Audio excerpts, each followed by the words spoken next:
Hi all, എല്ലാവർക്കും master കി അക്കാഡമിയുടെ പുതിയൊരു വീഡിയോയിലേക്ക് സ്വാഗതം. നമ്മൾ ഡിസ്കസ് ചെയ്യാൻ പോകുന്ന പുതിയൊരു ടോപ്പിക്കാണ് ഇന്ന് ലേസർ എന്ന് പറയുന്ന ഒരു ഭാഗമാണ് നമുക്കിന്ന് ഡിസ്കസ് ചെയ്യാനുള്ളത്. Okay, laser. അപ്പോൾ സാധാരണ പരീക്ഷകൾക്ക് 2-3 മാർക്കിൻ്റെ ഒക്കെ ചോദ്യങ്ങൾ ഉണ്ടാവാറുള്ള ഒരു സെഷനാണ് ലേസർ എന്ന് പറയുന്നത്. സിലബസിൽ ലേസർ എന്ന് മാത്രമേ മെൻഷൻ ചെയ്തിട്ടുള്ളൂ എങ്കിലും വളരെ ഡീറ്റെയിൽഡ് ആയിട്ട് തന്നെ നമ്മൾ ഈ സിലബസിന് അല്ലെങ്കിൽ ഈ ഒരു പോർഷൻ നമ്മൾ കവർ ചെയ്യുന്നുണ്ട്. ഇതിനകത്ത് ഇതുമായിട്ട് ബന്ധപ്പെട്ട് വരുന്ന എല്ലാ കാര്യങ്ങളും നമ്മളിവിടെ ഡിസ്കസ് ചെയ്യുന്നുണ്ട്. ഓക്കെ അല്ലേ? അപ്പോൾ നമുക്ക് നേരെ വേറെ വലിയ ഇൻട്രൊഡക്ഷൻ്റെ കാര്യങ്ങളിലേക്കൊന്നും പോകാതെ തന്നെ നമുക്ക് നമ്മളുടെ ടോപ്പിക്കിലേക്ക് കടക്കാം. ലേസർ എന്നുള്ളതാണ് നമ്മളുടെ ടോപ്പിക് എന്ന് പറയുന്നത്. ഇവിടെ നിന്ന് ചോദിക്കാവുന്ന ഏറ്റവും ആദ്യത്തെ ചോദ്യം ഇതിൻ്റെ എക്സ്പാൻഷൻ തന്നെയാണ്. ഇതിൻ്റെ എക്സ്പാൻഷൻ, ഈ ടേമിൻ്റെ എക്സ്പാൻഷൻ എന്താണ് എന്നുള്ളത് തന്നെയാണ് സാധാരണ ചോദിക്കാറുള്ളത്. എന്താണ്? എൽ എന്താണ്? ലൈറ്റ് ആണ് അല്ലേ? ലൈറ്റ് ആണ് എൽ എന്ന് പറയുന്നത്. എ എന്താണ്? ആംപ്ലിഫിക്കേഷൻ ആണ്, നമുക്കറിയാവുന്ന കാര്യം തന്നെയാണ്, ആംപ്ലിഫിക്കേഷൻ ആണ്. ദെൻ എസ് എന്താണ്? സ്റ്റിമുലേറ്റഡ് ആണ്, സ്റ്റിമുലേറ്റഡ്. ദെൻ ഇ എന്താണ്? എമിഷൻ ആണ്, ദെൻ ആർ എന്താണ്? റേഡിയേഷൻ ആണ്. Okay, radiation. ഇനി നോക്കിയേ, ഇതിന്റെ എക്സ്പാൻഷൻ നോക്കിയേ, light amplification by stimulated emission of radiation. Okay, ഇതാണ് ലേസറിന്റെ എക്സ്പാൻഷൻ എന്ന് പറയുന്നത്. പരീക്ഷകൾക്ക് സാധാരണ ചോദിച്ചു കാണാറുള്ളതാണ്. Laser is an acronym for എന്ന് പറഞ്ഞിട്ട് ഓപ്ഷൻസ് തരും. 4 ഓപ്ഷൻസ് ഉണ്ടാവും. Light amplification by spontaneous emission, light amplification by stimulated emission എന്നൊക്കെ പറഞ്ഞിട്ട് ഓപ്ഷൻസ് ഉണ്ടാകും. അപ്പോൾ ഓർമ്മയിൽ ഉണ്ടാവണം എന്താണ് ലേസർ എന്ന് പറഞ്ഞു കഴിഞ്ഞാൽ. ലേസർ എന്ന് പറഞ്ഞു കഴിഞ്ഞാൽ light amplification by stimulated emission of radiation. റേഡിയേഷൻസിൻ്റെ സ്റ്റിമുലേറ്റഡ് എമിഷൻ വഴി ലൈറ്റിൻ്റെ ആംപ്ലിഫിക്കേഷൻ നടക്കുന്ന പ്രോസസ്സുകളെ കളക്റ്റീവ്ലി നമ്മൾ വെക്കുന്ന ഒരു ഡിവൈസിനെയാണ് നമ്മൾ എന്തെന്ന് പറയുന്നത്, സിമ്പിളായിട്ട് ലേസർ എന്ന് പറയുന്നത്. ഓക്കെ ആണല്ലോ? സോ അതിൻ്റെ എക്സ്പാൻഷൻ വളരെ ഇമ്പോർട്ടൻ്റ് ആണ്. Light amplification by stimulated emission of radiation എന്നുള്ള കാര്യം ഓർമ്മയിൽ ഉണ്ടാവണം.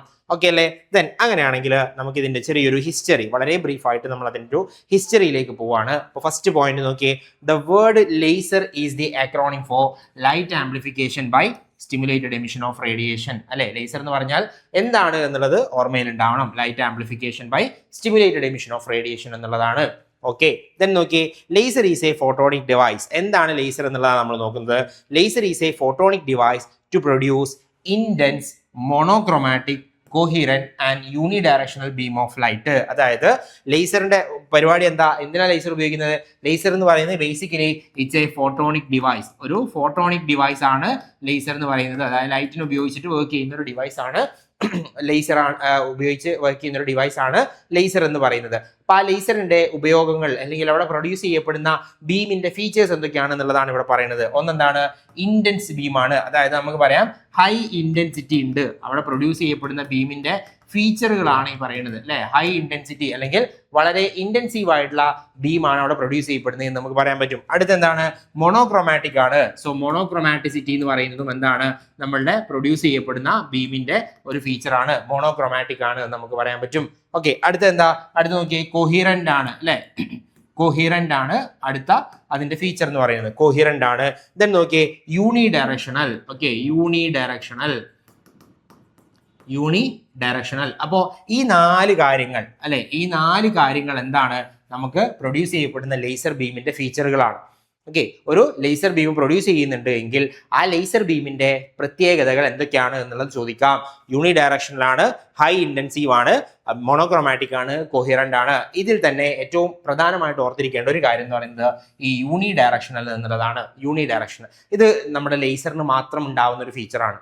ലേസറിന് മാത്രം ഉണ്ടാവുന്ന ഫീച്ചറുകളിൽ ഒന്നാണ് എന്തെന്ന് പറയുന്നത് യൂണി ഡയറക്ഷനാലിറ്റി അല്ലെങ്കിൽ ഡയറക്ഷനാലിറ്റി എന്ന് പറയുന്നത്. ഒരു പരീക്ഷയിൽ കണ്ടിട്ടുണ്ട്. ഈ പറയുന്ന സാധനങ്ങളെല്ലാം തന്നിട്ടുണ്ട്, ഈ പറയുന്ന ഫീച്ചറുകളെല്ലാം തന്നിട്ടുണ്ട്. എന്നിട്ട് ചോദ്യം ഇതാണ്, what is the characteristic property of laser എന്നുള്ളൊരു ക്വസ്റ്റ്യൻ ഉണ്ടായിട്ടുണ്ട് ഒരു പരീക്ഷയിൽ. സോ അവിടെ തന്നിട്ടുള്ള ഈ 4 ഓപ്ഷൻസ് തന്നിട്ടുണ്ട്. 4 ഓപ്ഷൻസ് വരുമ്പോൾ സ്വാഭാവികമായിട്ടും നമുക്ക് കൺഫ്യൂഷൻ വരാൻ സാധ്യതയുണ്ട്. എന്താണ് ഇപ്പോൾ ഇതിൽ ഉത്തരം എന്നുള്ളത്. ഇപ്പോൾ ഈ മോണോക്രോമാറ്റിക്കും അല്ലെങ്കിൽ കോഹിറന്റും ഇന്റൻസിറ്റി കൂടിയ ബീമൊക്കെ എല്ലായിടത്തും പ്രൊഡ്യൂസ് ചെയ്യാൻ പറ്റുന്നതാണ്.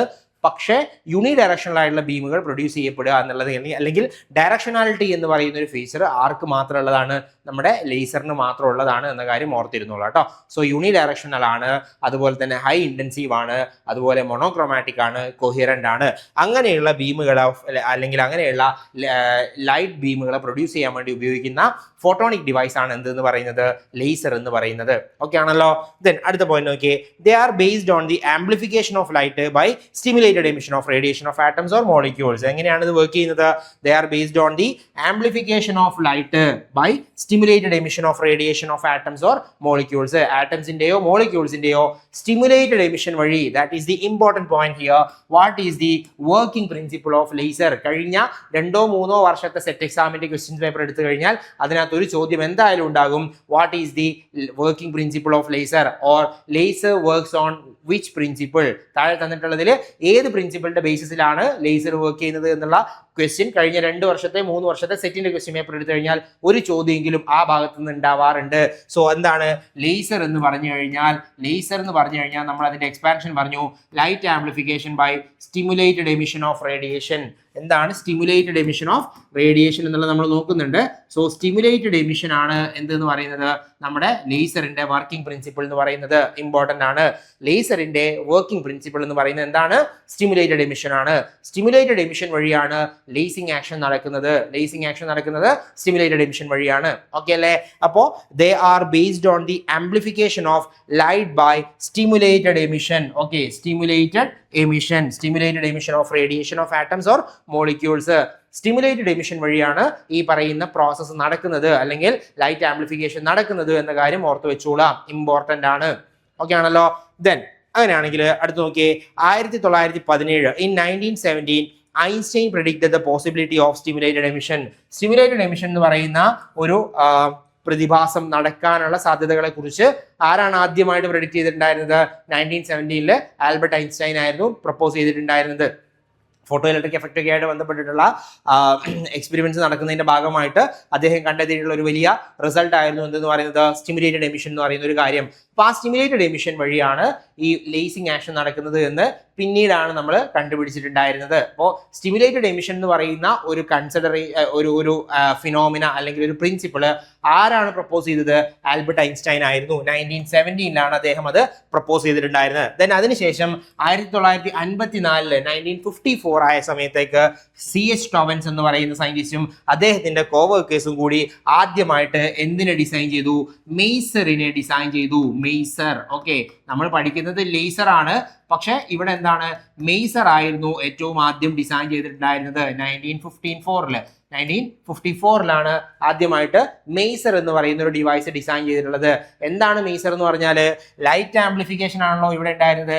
ബാക്കിയെല്ലാം സെയിം ആണ്, ASER സെയിം ആണ്, പക്ഷേ ഇവിടെ ലൈറ്റ് ആയിരുന്നു. മെയ്സറിൽ അതെന്തായി? മൈക്രോവേവ് ആയി, മൈക്രോവേവ്സ്. അപ്പൊ നമുക്ക് എന്ത് പറയാൻ പറ്റും?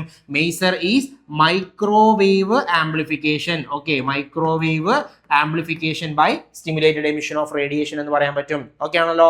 So microwave amplification by stimulated emission of radiation ആണ് എന്തെന്ന് പറയുന്നത്? മെയ്സർ എന്ന് പറയുന്നത്. ഓക്കെ അല്ലേ? സോ മെയ്സർ എപ്പോഴാണ് കണ്ടുപിടിച്ചിട്ടുണ്ടായിരുന്നത്? 1954 CH ടോവൻസ് എന്ന് പറയുന്ന സയന്റിസ്റ്റ് ആയിരുന്നു ആദ്യമായിട്ട് അത് കണ്ടുപിടിച്ചിട്ടുണ്ടായിരുന്നത്. ഇവിടെ അദ്ദേഹം ചെയ്തത് എന്താണ്? നമ്മൾ ലേസറിൽ ലൈറ്റ് വേവ്സ് ആണ് ഉപയോഗിച്ചിരുന്നത്. ഇവിടെ നമ്മൾ എന്താ ചെയ്തിരുന്നത്? അല്ലെങ്കിൽ ലൈറ്റ് ആണ് അവിടെ പ്രൊഡ്യൂസ് ചെയ്യപ്പെടുന്നത്. ഇവിടെ എന്തായിരുന്നു? മൈക്രോവേവ്സ് ആയിരുന്നു യൂസ് ചെയ്തിട്ടുണ്ടായിരുന്നത്. ആ ഒരു ഡിഫറൻസ് ആണ്. മൈക്രോവേവ് ആംപ്ലിഫിക്കേഷൻ ആണ് ഇവിടെ മെയ്സറിൽ നടക്കുന്നത്, അപ്പുറത്ത് ലൈറ്റ് ആംപ്ലിഫിക്കേഷൻ ആണ് നടക്കുന്നത്. അതാണ് പ്രധാനമായിട്ടുള്ള വ്യത്യാസം എന്ന് പറയുന്നത്. ഓക്കെ ആണല്ലോ. സോ മെയ്സർ ആണ് എന്ത് ചെയ്തിട്ടുണ്ടായിരുന്നത്? CH ടോവൻസ് എന്ന് പറയുന്ന സയന്റിസ്റ്റ് 1954 ആദ്യമായിട്ട് ഡിസൈൻ ചെയ്തിട്ടുണ്ടായിരുന്നത്. അപ്പൊ ഇവിടെ എന്താ ചെയ്തിട്ടുണ്ടായിരുന്നത്? നമ്മൾ പറഞ്ഞു in maser microwaves are used instead of light waves. Light വേവ്സിന് പകരം എന്ത് ഉപയോഗിക്കുന്നുണ്ട്? മൈക്രോവേവുകൾ ഉപയോഗിച്ചിരുന്നു എന്നുള്ളതാണ് വ്യത്യാസം എന്ന് പറയുന്നത്. ഓക്കെ അല്ലേ? ദെൻ അങ്ങനെയാണെങ്കിൽ in 1916 Theodore Maiman fabricated the first laser. Okay, ആദ്യത്തെ ലേസർ ആരാ ഡിസൈൻ ചെയ്തത്? മെയ്മാൻ ആണ്. TH മെയ്മാൻ എന്ന് നമുക്ക് പറയാൻ പറ്റും. TH മെയ്മാൻ എന്ന് പറയുന്ന സയന്റിസ്റ്റ് ആണ് എന്ത് ചെയ്തിട്ടുണ്ടായിരുന്നത്? ആദ്യത്തെ ലേസർ ഡിസൈൻ ചെയ്തിട്ടുണ്ടായിരുന്നത്. First laser. Okay, first laser is designed by TH Maiman. ആദ്യത്തെ ലേസർ ഡിസൈൻ ചെയ്തത് ആരാണ്? TH മെയ്മാൻ ആണ്. ഏത് ലേസർ ആണ്? Laser using a ruby crystal. അതായത് റൂബി ലേസർ ആയിരുന്നു ഏറ്റവും ആദ്യത്തെ ലേസർ എന്ന് പറയുന്നത്. Ruby laser. Okay, ruby laser ആണ് ഏറ്റവും ആദ്യത്തെ ലേസർ എന്ന് പറയുന്നത്. ആ റൂബി ലേസർ ആരാ ഡിസൈൻ ചെയ്തിട്ടുണ്ടായിരുന്നത്? TH മെയ്മാൻ എന്ന് പറയുന്ന സയന്റിസ്റ്റ് ആയിരുന്നു ഡിസൈൻ ചെയ്തിട്ടുണ്ടായിരുന്നത്. 1960-കളിലോ മറ്റോ ആണ്. യെസ്, 1960-ലാണ് ആദ്യത്തെ ലേസർ ഡിസൈൻ ചെയ്തിട്ടുണ്ടായിരുന്നത് തിയോഡർ മെയ്മാൻ എന്ന് പറയുന്ന സയന്റിസ്റ്റ്. ഓക്കെ അല്ലേ? സോ ആ ആദ്യത്തെ ലേസർ ഏതാണ്? റൂബി ലേസർ ആണ്. അവിടെ എന്താ ചെയ്തത്? റൂബി ക്രിസ്റ്റൽ ആണ് നമ്മൾ ഉപയോഗിച്ചത് as the amplifier and A flash lamp as the energy source. അവിടുത്തെ എനർജി സോഴ്സ് എന്താണ്? ഫ്ലാഷ് ലാമ്പുകളാണ് നമ്മൾ എനർജി സോഴ്സ് ആയിട്ട് ഉപയോഗിച്ചിട്ടുണ്ടായിരുന്നത്. അതുപോലെ തന്നെ റൂബി ക്രിസ്റ്റൽ ആയിരുന്നു നമ്മൾ അവിടുത്തെ മെറ്റീരിയൽ ആയിട്ട് ഉപയോഗിച്ചിട്ടുണ്ടായിരുന്നത്. അതുകൊണ്ടാണ് നമ്മൾ അതിനെ റൂബി ലേസർ എന്ന് പറയുന്നത്. സോ റൂബി ലേസർ ആണ് ഏറ്റവും ആദ്യത്തെ ലേസർ എന്ന് പറയുന്നത്. ആൻഡ് റൂബി ക്രിസ്റ്റൽ ആണല്ലോ, ഇതൊരു സോളിഡ് സ്റ്റേറ്റ് സാധനമാണ്, സോളിഡ് സ്റ്റേറ്റ് മെറ്റീരിയൽ ആണ്, സോളിഡ് സ്റ്റേറ്റ് മെറ്റീരിയൽ ആണ്. അതുകൊണ്ട് തന്നെ നമുക്ക് എന്ത് പറയാൻ പറ്റും? The first designed solid laser എന്നും പറയാം. ആദ്യത്തെ സോളിഡ് സ്റ്റേറ്റ് ലേസറും ആരാണ്? സോളിഡ് സ്റ്റേറ്റ് ലേസറും ആര് തന്നെയാണ്? നമ്മുടെ റൂബി ക്രിസ്റ്റൽ തന്നെയാണ്. റൂബി ലേസർ തന്നെയാണ്. ഓക്കെ അല്ലേ? ഇപ്പൊ റൂബി ലേസറിന് രണ്ട് പ്രത്യേകതകൾ. ഒന്നാമത്തെ പ്രത്യേകത എന്താണ്?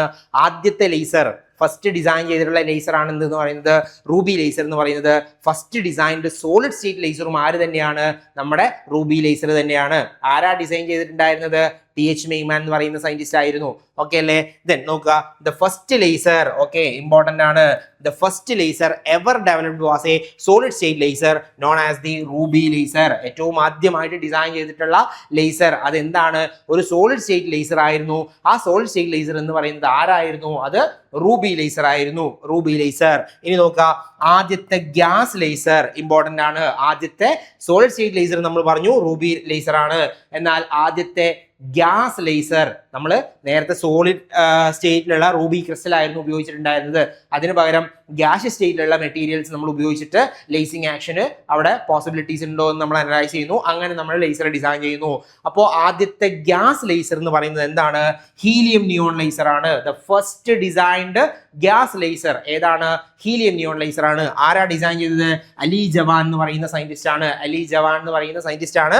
ആദ്യത്തെ ഗ്യാസ് ലേസർ ഡിസൈൻ ചെയ്തിട്ടുള്ളത് അത് ഏതായിരുന്നു? ഹീലിയം നിയോൺ ലേസർ ആയിരുന്നു. ഓക്കെ അല്ലേ? അപ്പോൾ ഇതാണ് ലേസറുമായിട്ട് ബന്ധപ്പെട്ട് പറയാനുള്ള കാര്യങ്ങൾ എന്ന് പറയുന്നത്.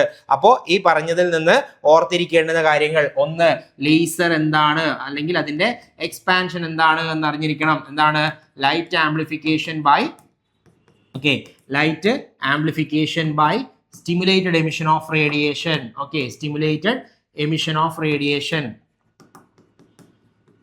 റേഡിയേഷൻ എന്നുള്ളതാണ് ലേസറിന്റെ അക്രോണിം എന്ന് പറയുന്നത്, അല്ലെ? എക്സ്പാൻഷൻ എന്ന് പറയുന്നത്. ഇനി അതിന്റെ വർക്കിംഗ് പ്രിൻസിപ്പിൾ എന്താണ്? വർക്കിംഗ് പ്രിൻസിപ്പിൾ എന്താ വരുന്നത്? വർക്കിംഗ് പ്രിൻസിപ്പിൾ എന്ന് പറയുന്നത് സ്റ്റിമുലേറ്റഡ് എമിഷൻ ആണ്. അതിന്റെ വർക്കിംഗ് പ്രിൻസിപ്പിൾ എന്ന് പറയുന്നത് സ്റ്റിമുലേറ്റഡ് എമിഷൻ.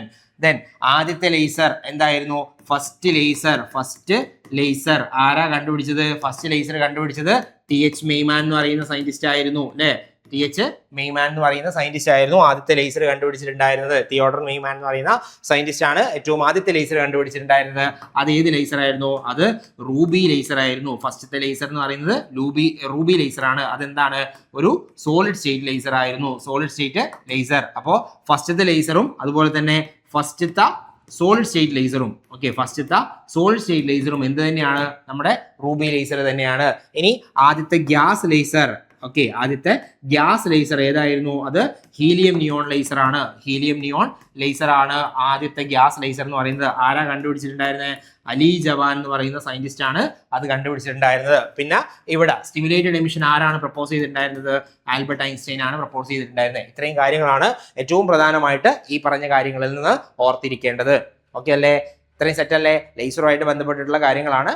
വളരെ എളുപ്പമാണ്, പക്ഷേ അങ്ങോട്ടും ഇങ്ങോട്ടും മാറിപ്പോകാനും മാർക്ക് നഷ്ടപ്പെടാനും സാധ്യതയുണ്ട്. അപ്പൊ കൃത്യമായിട്ട് തന്നെ ഇത് അറിഞ്ഞിരിക്കേണ്ടതുണ്ട്, പഠിക്കേണ്ടതുണ്ട്.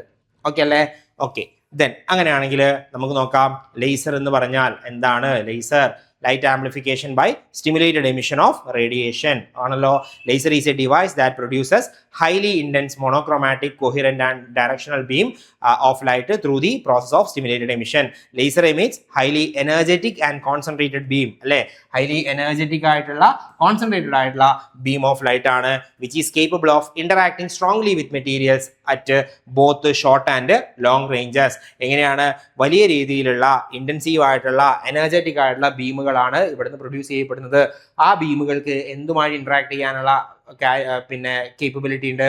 എല്ലാ മെറ്റീരിയൽസുമായിട്ടും അല്ലെങ്കിൽ ഏത് സബ്സ്റ്റൻസ് ആയിട്ട് വേണമെങ്കിലും ഇന്ററാക്ട് ചെയ്യാൻ വേണ്ടിയിട്ട് ലേസർ ബീമുകൾ നമുക്ക് ഉപയോഗപ്പെടുത്താൻ പറ്റും. ഇപ്പോൾ ചില വെൽഡിങ്ങിനോ അല്ലെങ്കിൽ കട്ടിങ്ങിനോ ഒക്കെ വേണ്ടിയിട്ട് നമ്മൾ എന്ത് ചെയ്യുന്നുണ്ട്, ലേസർ ഉപയോഗിക്കുന്നുണ്ട്. അതുപോലെ നമ്മുടെ ട്രീറ്റ്മെന്റ്സിന് വേണ്ടിയിട്ട് നമ്മൾ ലേസർ ബീമുകൾ ഉപയോഗിക്കാറുണ്ട്. അപ്പോൾ ആ രീതിയിൽ അതിൻ്റെ ഇൻറ്റൻസിറ്റി അല്ലെങ്കിൽ അതിൻ്റെ കൊഹിറൻസ് അല്ലെങ്കിൽ മോണോക്രോമാറ്റിക് എന്ന് പറയുന്ന പ്രോപ്പർട്ടി അല്ലെങ്കിൽ യൂണി ഡയറക്ഷണൽ എന്ന് പറയുന്ന പ്രോപ്പർട്ടികളൊക്കെ ബേസ് ചെയ്തിട്ട് നമുക്ക് എന്ത് ചെയ്യാൻ പറ്റും, പല രീതിയിൽ നമുക്ക് ഈ ലേസറിനെ ഉപയോഗിക്കാൻ കഴിയുന്നുണ്ട്.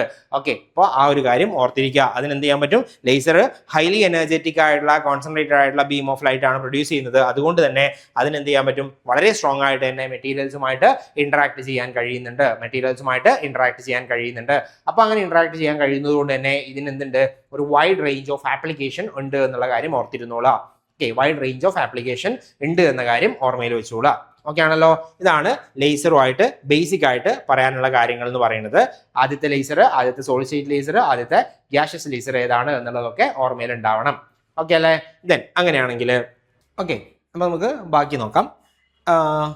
ഇനി interaction of light with matter ആണ്. അതായത് മാറ്ററുമായിട്ട് ലൈറ്റ് ഏത് രീതിയിലൊക്കെ ഇന്ററാക്ട് ചെയ്യും എന്നുള്ളതാണ് നമുക്കിനി നോക്കാനുള്ളത്. ഓക്കെ അല്ലേ? Interaction of light with matter. അപ്പോൾ ഇതുവരെ നമ്മൾ പറഞ്ഞിട്ടുള്ള കാര്യങ്ങൾ, ലേസർ അതിൻ്റെ പ്രത്യേകതകൾ വളരെ ഷോർട്ടാക്കിയിട്ട് നമ്മൾ പറഞ്ഞിരുന്നു. അതിൻ്റെ ഒരു ഹിസ്റ്ററി, ഒരു ബ്രീഫായിട്ട് അതിൻ്റെ ഹിസ്റ്ററി എങ്ങനെയാണ് വരുന്നത് എന്നുള്ള കാര്യമൊക്കെ നമ്മൾ പറഞ്ഞിട്ടുണ്ടായിരുന്നു. അപ്പോൾ നമുക്കിനി നോക്കാനുള്ളത് interaction of light with matter ആണ്. അതായത് മാറ്ററുമായിട്ട് ലൈറ്റിൻ്റെ ഇന്ററാക്ഷൻ എങ്ങനെയാണ് എന്നുള്ളതാണ് നമുക്കിനി ഡിസ്കസ് ചെയ്യാനുള്ളത്. അപ്പോൾ നോക്കിയേ, when photons travel through the medium 3 different process are likely to occur. അപ്പോൾ ലൈറ്റിനെ നമ്മൾ എന്താ ചെയ്തിട്ടുള്ളത്, ലൈറ്റ് എന്ന് പറയുന്നത് ലൈറ്റിനെ നമ്മൾ എന്തായിട്ടാണ് കൺസിഡർ ചെയ്തത്, ഫോട്ടോണുകളായിട്ടാണ് നമ്മൾ കൺസിഡർ ചെയ്യുന്നത് ഇവിടെ, അല്ലേ? ഫോട്ടോണുകളായിട്ട് അതിൻ്റെ പാക്കറ്റ് ഓഫ് എനർജിനെയാണ് നമ്മൾ ഫോട്ടോൺ എന്ന് പറയുന്നത്. അപ്പോൾ ലൈറ്റിനെ നമ്മൾ ഫോട്ടോണുകളായിട്ട് കൺസിഡർ ചെയ്യുകയാണ് ചെയ്യുന്നത്.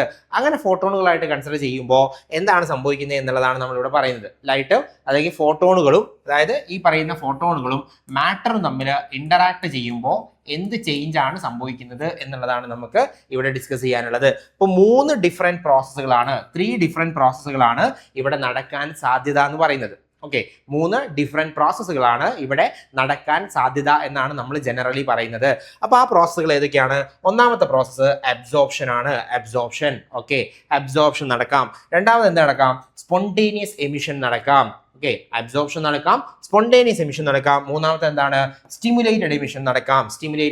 ഈ പേര് നമ്മൾ കേട്ടിട്ടില്ലേ, അല്ലേ? Light amplification through stimulated emission എന്ന് നമ്മൾ കേട്ടിട്ടുണ്ടായിരുന്നു, അല്ലേ? സ്റ്റിമുലേറ്റഡ് എമിഷൻ എവിടെ?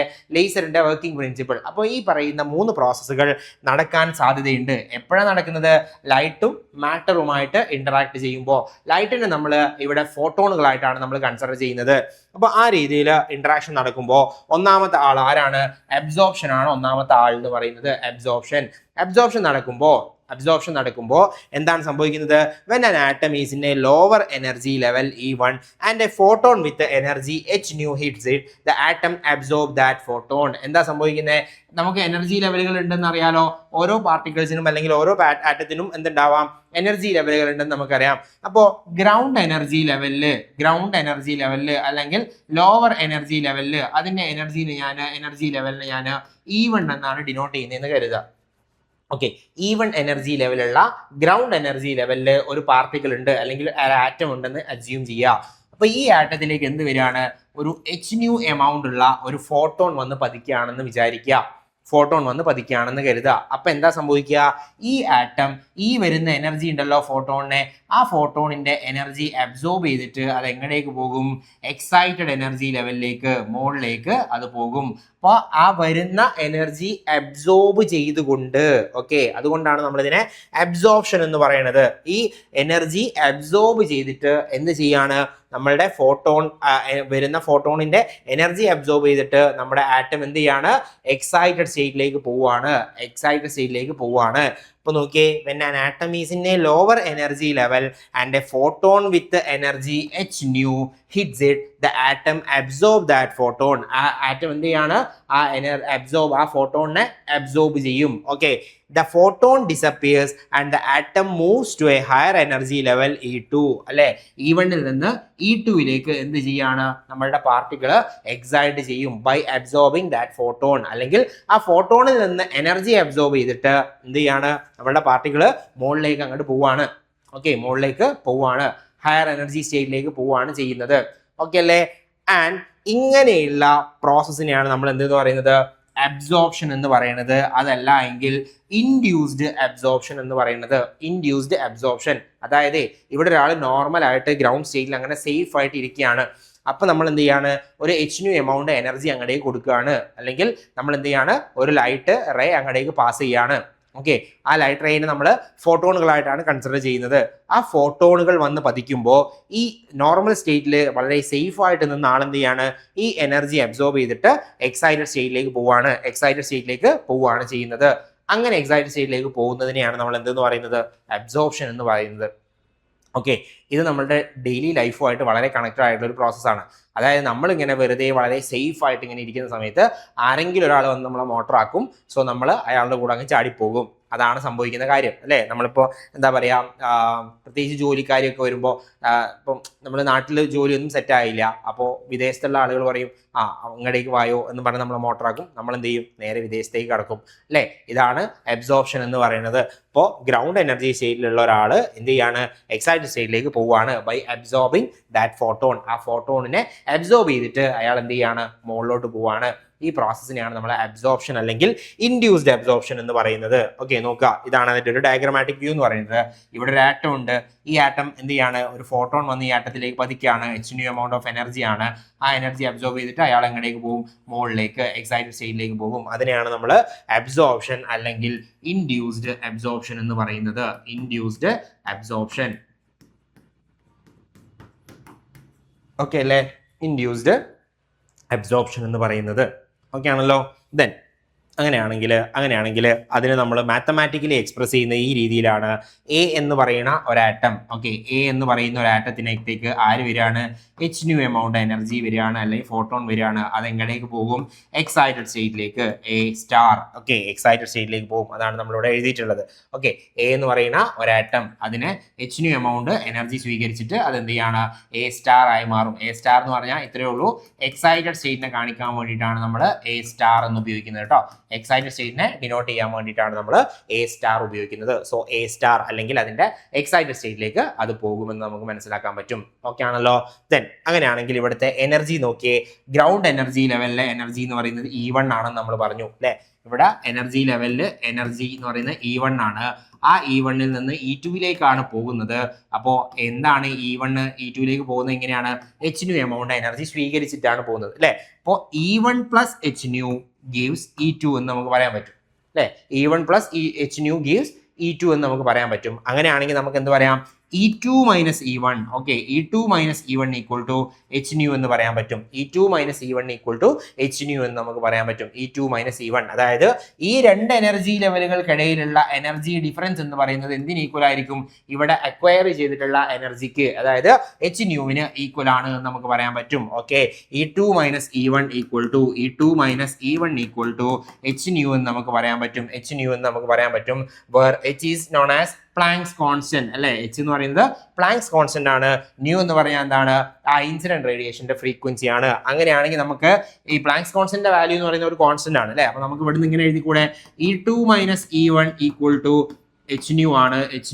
അങ്ങനെയാണെങ്കിൽ ന്യൂ ഈക്വൽ ടു ഇൻസിഡന്റ് റേഡിയേഷന്റെ ഫ്രീക്വൻസി എന്ന് പറയുന്നത് എന്തിന് ഈക്വൽ ആയിരിക്കും, E2 minus E1 divided by h equal ആയിരിക്കും. E2 minus E1 divide by h equal ആയിരിക്കും എന്തെന്ന് പറയുന്നത്, ആ ഇൻസിഡന്റ് റേഡിയേഷന്റെ ഫ്രീക്വൻസി എന്ന് പറയുന്നത്.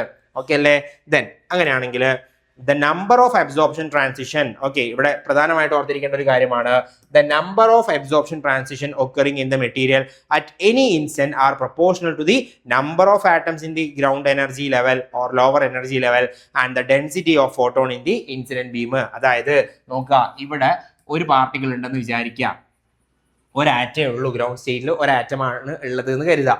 ഈ ആറ്റത്തിനകത്തേക്ക് h എന്ന് പറയുന്ന ഒരു എനർജി വന്നു. ആ എനർജി അബ്സോർബ് ചെയ്തിട്ട് ഇയാൾ മുകളിലോട്ട് പോയി. ഓക്കെ, ഇതാണല്ലോ അബ്സോർപ്ഷനിൽ നമ്മൾ പറഞ്ഞിട്ടുണ്ടായിരുന്നത്. സപ്പോസ് ഇവിടെ കുറേ പാർട്ടിക്കിൾസ് ഉണ്ടെന്ന് കരുതിക്കോളൂ, ഒരു 4-5 പാർട്ടിക്കിൾസ് ഉണ്ടെന്ന് വിചാരിക്കുക. അപ്പോൾ ഇവിടെ വരുന്ന എനർജിയും അത്ര തന്നെ, h എന്ന് പറഞ്ഞ് ഓരോന്നിനും കറസ്പോണ്ടിങ് ആയിട്ട് എനർജി വരുന്നുണ്ടെന്ന് കരുതാം. ഓക്കെ, h വരുന്നുണ്ടെന്ന് കരുതാം. ഓക്കെ, അങ്ങനെയാണെങ്കിൽ എന്ത് സംഭവിക്കുക, എല്ലാ ആളുകളും എങ്ങോട്ട് എക്സൈറ്റ് ചെയ്യും, മുകളിലോട്ട് എക്സൈറ്റ് ചെയ്യുമല്ലോ. അപ്പൊ നമുക്ക് എന്ത് പറയാൻ പറ്റും, ഇവിടുത്തെ റേറ്റ് ഓഫ് അബ്സോർപ്ഷൻ എന്ന് പറയുന്നത് ആരെ ഡിപ്പെൻഡ് ചെയ്യുന്നുണ്ട്, ഈ സ്റ്റേറ്റിൽ എത്ര പാർട്ടിക്കിൾസ് ഉണ്ട് അല്ലെങ്കിൽ എത്ര ആറ്റംസ് ഉണ്ട് എന്നുള്ളതിനെ ഡിപ്പെൻഡ് ചെയ്യുന്നുണ്ട്. ഓക്കെ അല്ലേ? എത്ര ആറ്റംസ് അല്ലെങ്കിൽ എത്ര പാർട്ടിക്കിൾസ് ഗ്രൗണ്ട് സ്റ്റേറ്റിലുണ്ട് എന്നുള്ളതിനെ ഡിപ്പെൻഡ് ചെയ്യുന്നുണ്ട്. So number of absorption transition or rate of absorption എന്ന് പറയുന്നത് ആരെയാണ് ഡിപ്പെൻഡ് ചെയ്യുന്നത്? Are proportional to the number of atoms. Lower energy ലെവലിൽ എത്ര ആറ്റംസ് ഉണ്ട് എന്നുള്ളതിനെ ഡിപ്പെൻഡ് ചെയ്യുന്നുണ്ട്. ആ നമ്പർ ഇൻക്രീസ് ചെയ്ത് കഴിഞ്ഞാൽ, അതായത് ഗ്രൗണ്ട് എനർജി ലെവലിലെ ലോവർ എനർജി ലെവലിലെ ആറ്റംസിന്റെ എണ്ണം ഇൻക്രീസ് ചെയ്ത് കഴിഞ്ഞാൽ സ്വാഭാവികമായിട്ടും എന്ത് സംഭവിക്കും? അബ്സോർപ്ഷൻ റേറ്റ് ഇൻക്രീസ് ചെയ്യപ്പെടുന്നുണ്ട്. അതോടൊപ്പം തന്നെ ഒരു കാര്യത്തെ കൂടി ഡിപ്പെൻഡ് ചെയ്യുന്നുണ്ട്. എന്താണ്? ഇവിടെ എച്ച് ന്യൂ കറസ്പോണ്ടിങ് ആയിട്ട് എല്ലാത്തിനും ആവശ്യമായിട്ടുള്ള എനർജി വേണമല്ലോ. അപ്പൊ ആ കിട്ടുന്ന എനർജിയുടെ എമൗണ്ടും കൂടി എന്ന് കരുതുക. ആ കിട്ടുന്ന എമൗണ്ട് ഓഫ് എച്ച് ന്യൂന്റെ എമൗണ്ടും ഇൻക്രീസ് ചെയ്തു എന്ന് കരുതുക. അപ്പൊ എന്താ സംഭവിക്കുക?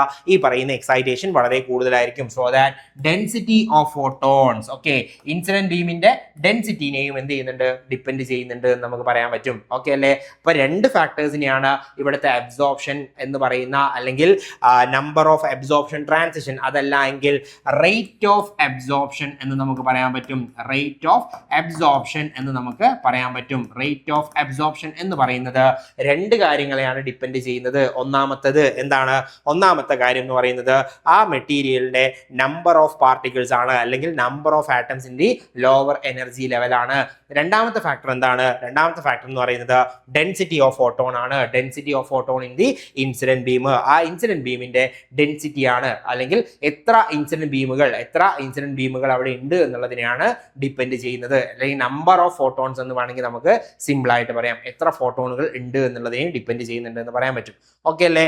ദെൻ അങ്ങനെയാണെങ്കിൽ when the atoms are more at the lower energy level, then the more atoms can jump into excited state. ഞാൻ പറഞ്ഞു, നമ്പർ കൂടുകയാണെങ്കിൽ എക്സൈറ്റേഷനും കൂടുമെന്ന് പറയും. അതേപോലെ തന്നെ when more photons are incident on the assembly of atoms, then more atoms can get excited to the higher energy level. കുറേ അധികം ഫോട്ടോണുകൾ വരുന്നുണ്ടെന്ന് വിചാരിക്കുക. നമ്മളിപ്പോൾ പറഞ്ഞ പോലെ കുറേ അധികം ഫോട്ടോണുകൾ വരുന്നുണ്ട് എന്ന് കരുതുക. അങ്ങനെയാണെങ്കിൽ എന്ത് ചെയ്യാൻ പറ്റും? കുറേ അധികം ആറ്റംസിന് ഈ പറയുന്ന എക്സൈറ്റേഷൻ പ്രോസസ്സിന് വിധേയമാകാൻ പറ്റും, അല്ലെങ്കിൽ അബ്സോർപ്ഷൻ എന്ന് പറയുന്ന പ്രോസസ്സിന് വിധേയമാകാൻ പറ്റുന്നുണ്ട്.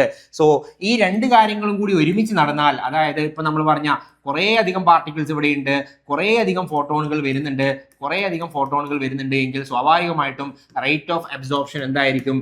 റേറ്റ് ഓഫ് അബ്സോർപ്ഷൻ എന്ന് പറയുന്നത് വളരെ കൂടുതലായിരിക്കും. ഓക്കെ, റേറ്റ് ഓഫ് അബ്സോർപ്ഷൻ വളരെ കൂടുതലായിരിക്കും. സോ ദാറ്റ് നമുക്ക് അവിടെ മാത്തമാറ്റിക്കലി ഇതിനെ ഞാനൊന്ന് ഡിസ്ക്രൈബ് ചെയ്യാണ്. Rate of absorption equal to, or rate of absorption is proportional to, എന്തിനാണ് പ്രൊപ്പോർഷണൽ ആയിട്ട്? ഒന്ന്, റോ ന്യൂ എന്ന് പറയുന്നു. റോ ന്യൂ എന്ന് പറഞ്ഞാൽ എന്താണ്? വരുന്ന ഫോട്ടോൺ ഡെൻസിറ്റി ആണ്. അവിടെ വരുന്ന ഫോട്ടോണുകളുടെ എണ്ണത്തിന്റെ, അല്ലെങ്കിൽ number of photon per unit volume എന്നൊക്കെ നമുക്ക് പറയാവുന്നതാണ്. ഫോട്ടോൺ ഡെൻസിറ്റി ആണ് റോ ന്യൂ എന്ന് പറയുന്നത്. Photon density. ഓക്കെ, N1 എന്ന് പറഞ്ഞാൽ എന്താണ്? Number of atoms in the ground energy level or lower energy ലെവലിലെ ഫോട്ടോണുകളുടെ എണ്ണമാണ്. ഫോട്ടോൺസിന്റെ എണ്ണത്തിനെയാണ് നമ്മൾ എന്തെന്ന് പറയുന്നത്? N1 എന്ന് പറയുന്നത്. അപ്പൊ നമുക്ക് എന്ത് പറയാം? റേറ്റ് ഓഫ് അബ്സോർപ്ഷൻ എന്ന് പറയുന്നത് ആരേക്കാണ് ഡിപ്പെൻഡ് ചെയ്യുന്നത്? Directly proportional to rho of nu, അല്ലെ? അവിടുത്തെ ഫോട്ടോൺ ഡെൻസിറ്റിനെ ഡയറക്ട്ലി പ്രൊപ്പോർഷണൽ ആണ്. കാരണം ഈ പറയുന്ന ഫോട്ടോൺ ഡെൻസിറ്റി ഇൻക്രീസ് ആയി കഴിഞ്ഞാൽ എന്ത് ചെയ്യും? അവിടെ ഉണ്ടാവുന്ന എക്സൈറ്റേഷൻ അല്ലെങ്കിൽ അബ്സോർപ്ഷനും വളരെയധികം കൂടുന്നുണ്ട്. അതോടൊപ്പം തന്നെ number of particles in the ground energy level N1 എന്നും നമുക്ക് പറയാവുന്നതാണ്. ഓക്കെ ആണല്ലോ? So that rate of absorption is directly proportional to rho of nu into N1 എന്ന് നമുക്ക് പറയാം. Okay, rho of nu into N1 എന്ന് നമുക്ക് പറയാവുന്നതാണ്. So that rate of absorption equal to എന്താണ്? അതിന് നമ്മൾ ഇക്വേറ്റ് ചെയ്യാൻ, ഈ പ്രൊപ്പോർഷണാലിറ്റി സൈൻ മാറ്റാൻ വേണ്ടി ഞാൻ എന്ത് ചെയ്തു? ഒരു കോൺസ്റ്റന്റിനെ ഇൻട്രൊഡ്യൂസ് ചെയ്തു. So rate of absorption equal to B12, okay, B12 rho of nu into N1 എന്ന് പറയാൻ പറ്റും. B12നെ നമ്മൾ എന്താ പറയാ? Einstein coefficient for induced absorption. എന്നുള്ളതാണ് നമ്മൾ എന്തിനാ പറയുന്നത്? B12 എന്ന് പറയുന്നത്. ഈ 12 എന്ന് പറഞ്ഞാൽ എന്താ മീൻ ചെയ്യുന്നത്? ഒന്നാമത്തെ എനർജി ലെവലിൽ നിന്ന് രണ്ടാമത്തെ എനർജി ലെവലിലേക്കാണ് ട്രാൻസിഷൻ നടക്കുന്നത് എന്ന് കാണിക്കാൻ വേണ്ടിയിട്ടാണ് 12 എന്നുള്ള വാല്യൂ നമ്മൾ ഉപയോഗിക്കുന്നത്. 12. ഓക്കെ, അപ്പൊ B12 എന്ന് പറഞ്ഞാൽ എന്താണ്? It is the Einstein coefficient for induced അബ്സോർപ്ഷന്റെ കേസിൽ വരുന്ന ഐൻസ്റ്റൈൻ കോഎഫിഷ്യന്റിന്റെ വാല്യൂ ആണ് എന്തെന്ന് പറയുന്നത്? B12 എന്ന് പറയുന്നത്. ഓക്കെ അല്ലേ? B12. സോ B12 നമുക്ക് കിട്ടി. അങ്ങനെയാണെങ്കിൽ അടുത്ത പ്രോസസ്സിലേക്ക് പോകാം. അടുത്ത പ്രോസസ്സ് എന്ന് പറയുന്നത് സ്പോണ്ടേനിയസ് എമിഷൻ ആണ്. അപ്പോൾ അബ്സോർപ്ഷൻ ക്ലിയർ ആയിട്ടുണ്ടാവും വിചാരിക്കുന്നു. ആ ഇക്വേഷൻ ഓർമ്മയില്ലെങ്കിൽ പോലും ആ B12 എന്ന് പറയുന്ന കോൺസ്റ്റന്റിന്റെ വാല്യൂ അല്ലെങ്കിൽ കോൺസ്റ്റന്റ് ഉണ്ട് എന്ന കാര്യം ഓർത്തിരിക്കുക. B12 എന്ന് പറഞ്ഞാൽ Einstein coefficient for induced absorption ആണ് എന്നുള്ള കാര്യം ഓർമ്മയിൽ ഉണ്ടാവണം കേട്ടോ. കാരണം നമുക്ക് ഐൻസ്റ്റൈൻ റിലേഷൻ പഠിക്കാനുണ്ട്. ഈ പറയുന്ന എല്ലാ പ്രോസസ്സുകൾക്കും ഇങ്ങനെ ഓരോ കോൺസ്റ്റന്റുകൾ ഉണ്ട്. ആ കോൺസ്റ്റന്റുകൾ തമ്മിലുള്ള റിലേഷൻ നമുക്ക് ഡിറൈവ് ചെയ്യാനുണ്ട്. അപ്പോൾ ആ ഒരു B12 എന്ന് പറയുന്ന ഒരു ടേം ഓർമ്മയിൽ ഉണ്ടായാൽ മതി. ഓക്കെ, നെക്സ്റ്റ് പ്രോസസ് എന്ന് പറയുന്നത് എന്താണ്? സ്പോണ്ടേനിയസ് എമിഷൻ ആണ് അടുത്ത പ്രോസസ് എന്ന് പറയുന്നത്. സ്പോണ്ടേനിയസ് എമിഷൻ ആണ് അടുത്ത പ്രോസസ്സ്. അപ്പൊ എന്താ സ്പോണ്ടേനിയസ് എമിഷൻ എന്ന് പറഞ്ഞാൽ? സ്പോണ്ടേനിയസ് ആയിട്ട് എമിഷൻ നടക്കുക, അതാണല്ലോ മീൻ ചെയ്യുന്നത്. അപ്പോൾ ഇപ്പൊ നമ്മളുടെ ആറ്റം എവിടെയാണുള്ളത്? അത് എക്സൈറ്റഡ് സ്റ്റേറ്റിലാണുള്ളത് അല്ലെ. മറ്റേ കാക്കക്കുയിൽ സിനിമയിൽ ഇങ്ങനെ ചോദിക്കുന്നില്ല, ഇപ്പൊ താക്കോൽ എവിടെയുണ്ട് എന്ന് ചോദിക്കുന്ന പോലെ ഇപ്പൊ നമ്മുടെ ആറ്റം എവിടെയാണുള്ളത്? നമ്മുടെ എക്സൈറ്റഡ് സ്റ്റേറ്റിലാണ് ഇപ്പൊ നമ്മുടെ ആറ്റം ഉള്ളത്. അങ്ങനെ എക്സൈറ്റഡ് സ്റ്റേറ്റിൽ എത്തുമ്പോൾ അയാൾക്ക് ഒരു കാര്യം മനസ്സിലായി, ഞാൻ ഇവിടെ സ്റ്റേബിൾ അല്ല, ഇവിടെ ഞാൻ സേഫ് അല്ല എന്ന കാര്യം മനസ്സിലായി. അപ്പൊ എന്ത് ചെയ്യും? ഇയാൾ നേരെ താഴേക്ക് വരും അല്ലെ, ഗ്രൗണ്ട് എനർജി ലെവലിലേക്ക് വരും അല്ലെ. ഇപ്പോൾ ഗ്രൗണ്ട് എനർജി ലെവലിലേക്ക് വരുമ്പോൾ എന്താ, നേരത്തെ കിട്ടിയ ഒരു എമൗണ്ട് ഓഫ് എനർജി ഉണ്ടല്ലോ, ആ എനർജി ഇവിടെ റിലീസ് ചെയ്യുന്നുണ്ട്, കിട്ടിയ എനർജീനെ ഇവിടെ റിലീസ് ചെയ്യുന്നുണ്ട്. എന്നിട്ടാണ് എന്ത് ചെയ്യുന്നത്? അത് ഗ്രൗണ്ട് എനർജി ലെവലിലേക്ക് അല്ലെങ്കിൽ സേഫസ്റ്റ് പ്ലേസിലേക്ക് വരുന്നത്. നമ്മൾ നേരത്തെ ഗൾഫ് പോകുന്ന അല്ലെങ്കിൽ വിദേശത്ത് പോകുന്ന കഥ പറഞ്ഞല്ലോ. അതായത് നാട്ടിൽ ഇങ്ങനെ തേരാപ്പാര നടക്കുന്നു, വളരെ സേഫ് ആയിട്ട് വളരെ കംഫർട്ടബിൾ ആയിട്ട് നമ്മളിങ്ങനെ നടക്കുന്നു. നമ്മളുടെ കൂട്ടുകാരനോ അല്ലെങ്കിൽ ബന്ധുക്കാരോ ഒരാൾ നമ്മളെ മോട്ടർ ആക്കുന്നു, അതായത് നമുക്ക് എനർജി തരുന്നു. നമ്മൾ അബ്സോർപ്ഷൻ എന്ന പ്രോസസ്സിന് വിധേയമായിട്ട് വിദേശത്തേക്ക് പോകുന്നു. അവിടെ ചെല്ലുമ്പോഴാണ് മനസ്സിലാവുന്നത് ഇത് നമുക്ക് പറ്റിയ പണിയല്ല, നമ്മളിവിടെ സേഫ് അല്ല. സോ നമ്മൾ എന്ത് ചെയ്യുന്നു? തിരിച്ചു വരുമ്പോൾ നമുക്ക് കിട്ടിയ എനർജി ഉണ്ടല്ലോ, അല്ലെങ്കിൽ നമ്മൾ പൈസ കൊടുത്തിട്ടാണല്ലോ പോകുന്നത്, ആ പൈസ നമുക്ക് അവിടെ നഷ്ടമാണ്. പക്ഷെ നമ്മൾ എന്ത് ചെയ്യുന്നു? അവിടെ സേഫ് അല്ല എന്ന് മനസ്സിലാക്കിയിട്ട് നമ്മൾ താഴേക്ക് വരുന്നു, അല്ലെങ്കിൽ നമ്മുടെ നാട്ടിലേക്ക് തന്നെ തിരിച്ചെത്തുന്നു. ആ പ്രോസസ്സിനെയാണ് നമ്മൾ സ്പോണ്ടേനിയസ് എമിഷൻ എന്ന് പറയുന്നത്. മുകളിലോട്ട് എത്തിയ ആൾ എന്ത് മനസ്സിലാക്കി? ഇവിടെ ഞാൻ സേഫ് അല്ല, ഇവിടെ എനിക്ക് വിത്ത്സ്റ്റാൻഡ് ചെയ്യാൻ ബുദ്ധിമുട്ടുണ്ട്. സോ അയാൾ എന്ത് ചെയ്യും? ആ കിട്ടിയ എമൗണ്ട് ഓഫ് എനർജി റിലീസ് ചെയ്തിട്ട് അയാൾ ഗ്രൗണ്ട് എനർജി ലെവലിലേക്ക് വരും. അതായത് E2 എന്ന എനർജി ലെവലിൽ നിന്ന് E1 എന്ന് പറയുന്ന എനർജി ലെവലിലേക്കായിരിക്കും ഇവിടെ എന്ത് സംഭവിക്കുന്നത്? ട്രാൻസിഷൻ സംഭവിക്കുന്നത്. E2 നിന്ന് E1 നമുക്ക് എന്തുണ്ടാവുന്നത്?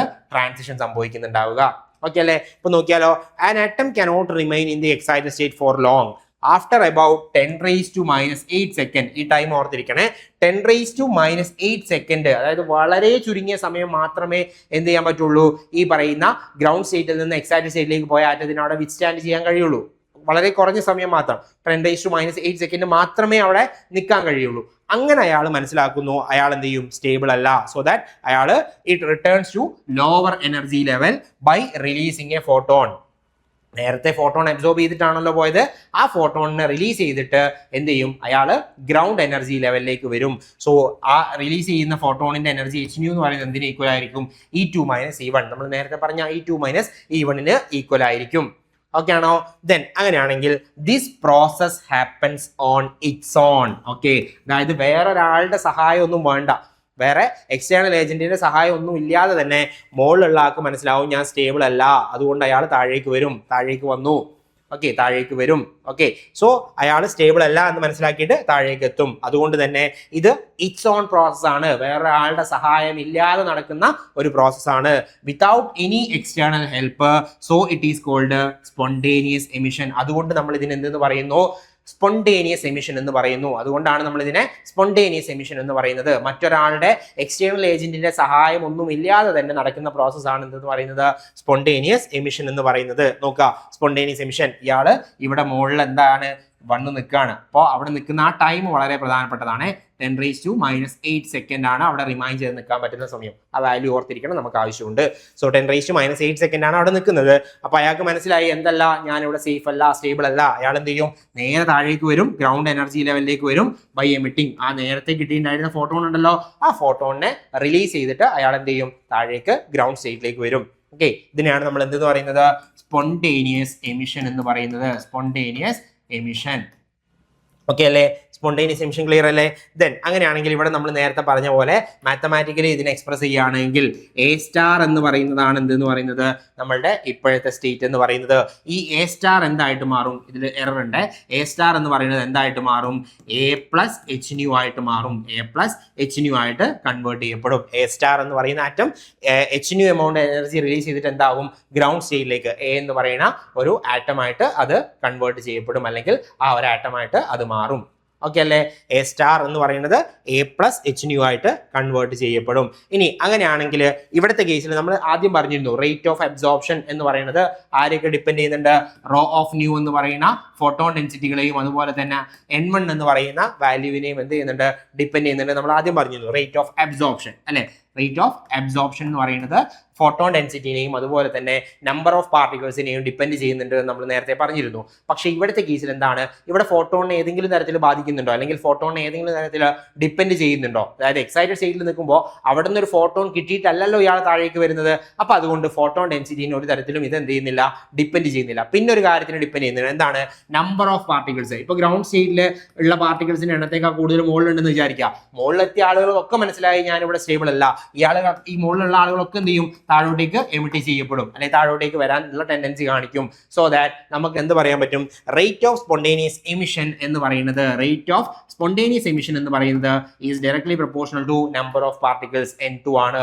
അവിടെ എത്ര ആറ്റംസ് ഉണ്ട് അല്ലെങ്കിൽ എത്ര നമ്പർ ഓഫ് പാർട്ടിക്കിൾസ് ഉണ്ട് എന്നുള്ളതിനെയാണ് ഡിപ്പെൻഡ് ചെയ്യുന്നത് എന്ന് പറയാൻ പറ്റും. N2നെയാണ് ഡിപ്പെൻഡ് ചെയ്യുന്നത് എന്ന് നമുക്ക് പറയാൻ പറ്റും. So that rate of spontaneous emission is directly proportional to N2 എന്ന് നമുക്ക് പറയാം. ആ പ്രൊപ്പോർഷണാലിറ്റി സൈൻ മാറ്റാൻ വേണ്ടി ഞാനൊരു കോൺസ്റ്റന്റിനെ ഇൻട്രൊഡ്യൂസ് ചെയ്തു. A21 എന്ന് പറയുന്ന ഒരു കോൺസ്റ്റന്റിനെ ഞാൻ ഇൻട്രൊഡ്യൂസ് ചെയ്തു. അപ്പൊ എനിക്ക് എങ്ങനെ എഴുതാൻ പറ്റും? Rate of spontaneous emission is equal to A21 into N2 എന്ന് പറയാൻ പറ്റും. A21 എന്ന് പറഞ്ഞാൽ എന്താണ്? നമ്മൾ നേരത്തെ B12 പറഞ്ഞു, ഐൻസ്റ്റൈൻ കോഎഫിഷ്യന്റ് എന്ന് പറഞ്ഞു. അപ്പൊ ഇവിടെ എന്താണ്? ഇതും ഐൻസ്റ്റൈൻ കോഎഫിഷ്യന്റ് തന്നെയാണ്. ദെൻ 21 എന്ന് പറയുന്നത് എന്തിനെ ഇൻഡിക്കേറ്റ് ചെയ്യുന്നത്? രണ്ടാമത്തെ എനർജി ലെവലിൽ നിന്ന് ഒന്നാമത്തെ എനർജി ലെവലിലേക്കാണ് ഈ പറയുന്ന ട്രാൻസിഷൻ നടക്കുന്നത് എന്ന് കാണിക്കാൻ വേണ്ടിയിട്ടാണ് 21 എന്ന് പറയുന്ന വാല്യൂ നമ്മൾ അവിടെ വെച്ചിട്ടുള്ളത്. 21. ഓക്കെ, 21 എന്ന് പറയുന്നത് എന്താണ്? 21 എന്ന് പറഞ്ഞാൽ രണ്ടാമത്തെ എനർജി ലെവലിൽ നിന്ന് ഒന്നാമത്തെ എനർജി ലെവലിലേക്കാണ് ട്രാൻസിഷൻ നടക്കുന്നത് എന്ന് കാണിക്കാൻ വേണ്ടിയിട്ടാണ്. സോ A21 എന്ന് പറയുന്നത് എന്താണ്? Einstein coefficient for spontaneous emission ആണ്. Einstein coefficient for spontaneous emission ആണ് എന്തെന്ന് പറയുന്നത് നമ്മുടെ A21 എന്ന് പറയുന്ന കോൺസ്റ്റന്റ്. നേരത്തെ B12 നമ്മൾ പറഞ്ഞിരുന്നു. B12 എന്താണ്? ഐൻസ്റ്റൈൻ കോഎഫിഷ്യന്റ് ഫോർ അബ്സോർപ്ഷൻ ആണ്, ഇൻഡ്യൂസ്ഡ് അബ്സോർപ്ഷൻ ആയിരുന്നു B12 എന്ന് പറയുന്നത്. ഇവിടെ എന്താണ്? A21 ആണ്. A21 എന്ന് പറഞ്ഞാൽ എന്താണ്? Einstein coefficient for spontaneous emission ആണ്. Einstein coefficient for spontaneous emission ആണ് എന്തെന്ന് പറയുന്നത്? A21 എന്ന് പറയുന്നത്. അപ്പോൾ നമുക്ക് എന്ത് മനസ്സിലാക്കാൻ പറ്റും? It is to be noted that the process of spontaneous emission is independent of the incident light energy. വന്ന് പതിക്കുന്ന ലൈറ്റ് എനർജിയുടെ പിന്നെ എന്താ പറയാ, അതിന്റെ ഫോട്ടോണുകളുടെ എണ്ണത്തിനെയോ അല്ലെങ്കിൽ അതിന്റെ എനർജീനെയോ ഒന്നും ആരെ ഡിപ്പെൻഡ് ചെയ്യുന്നില്ല. നമ്മളുടെ ഈ പറയുന്ന സ്പോണ്ടേനിയസ് എമിഷൻ പ്രോസസ്സ് ഡിപ്പെൻഡ് ചെയ്യുന്നില്ല എന്ന് നമുക്ക് പറയാൻ പറ്റും. ആകെ ഡിപ്പെൻഡ് ചെയ്യുന്ന ഒരേ ഒരു ഫാക്ടറേ ഉള്ളൂ. ആ ഫാക്ടർ എന്താണ്?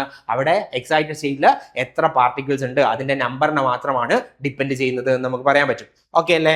ദെൻ രണ്ടാമത്തെ പ്രോസസ്സ് ക്ലിയർ ആയിട്ടുണ്ടെങ്കിൽ അതിന് വേണ്ടുന്ന ഒരു ടൈം ഫോർ സ്പോണ്ടേനിയസ് എമിഷൻ ആണ്. ടൈം ഫോർ സ്പോണ്ടേനിയസ് എമിഷൻ ഓർത്തിരിക്കേണ്ടുന്ന ഒരു ഇക്വേഷൻ വരുന്നുണ്ട്, അതുകൊണ്ടാണ് ഇത് ആഡ് ചെയ്തിട്ടുള്ളത്. ടൈം ഫോർ സ്പോണ്ടേനിയസ് എമിഷൻ, ഈ സ്പോണ്ടേനിയസ് എമിഷൻ നടക്കാനുണ്ടാവുന്ന സമയം എത്രയാണ് എന്നുള്ളതാണ് നമുക്ക് നോക്കാനുള്ളത്. It is typical duration of an atom stage in the excited state before naturally emits a photon and drops to a lower energy. The reciprocal of Einstein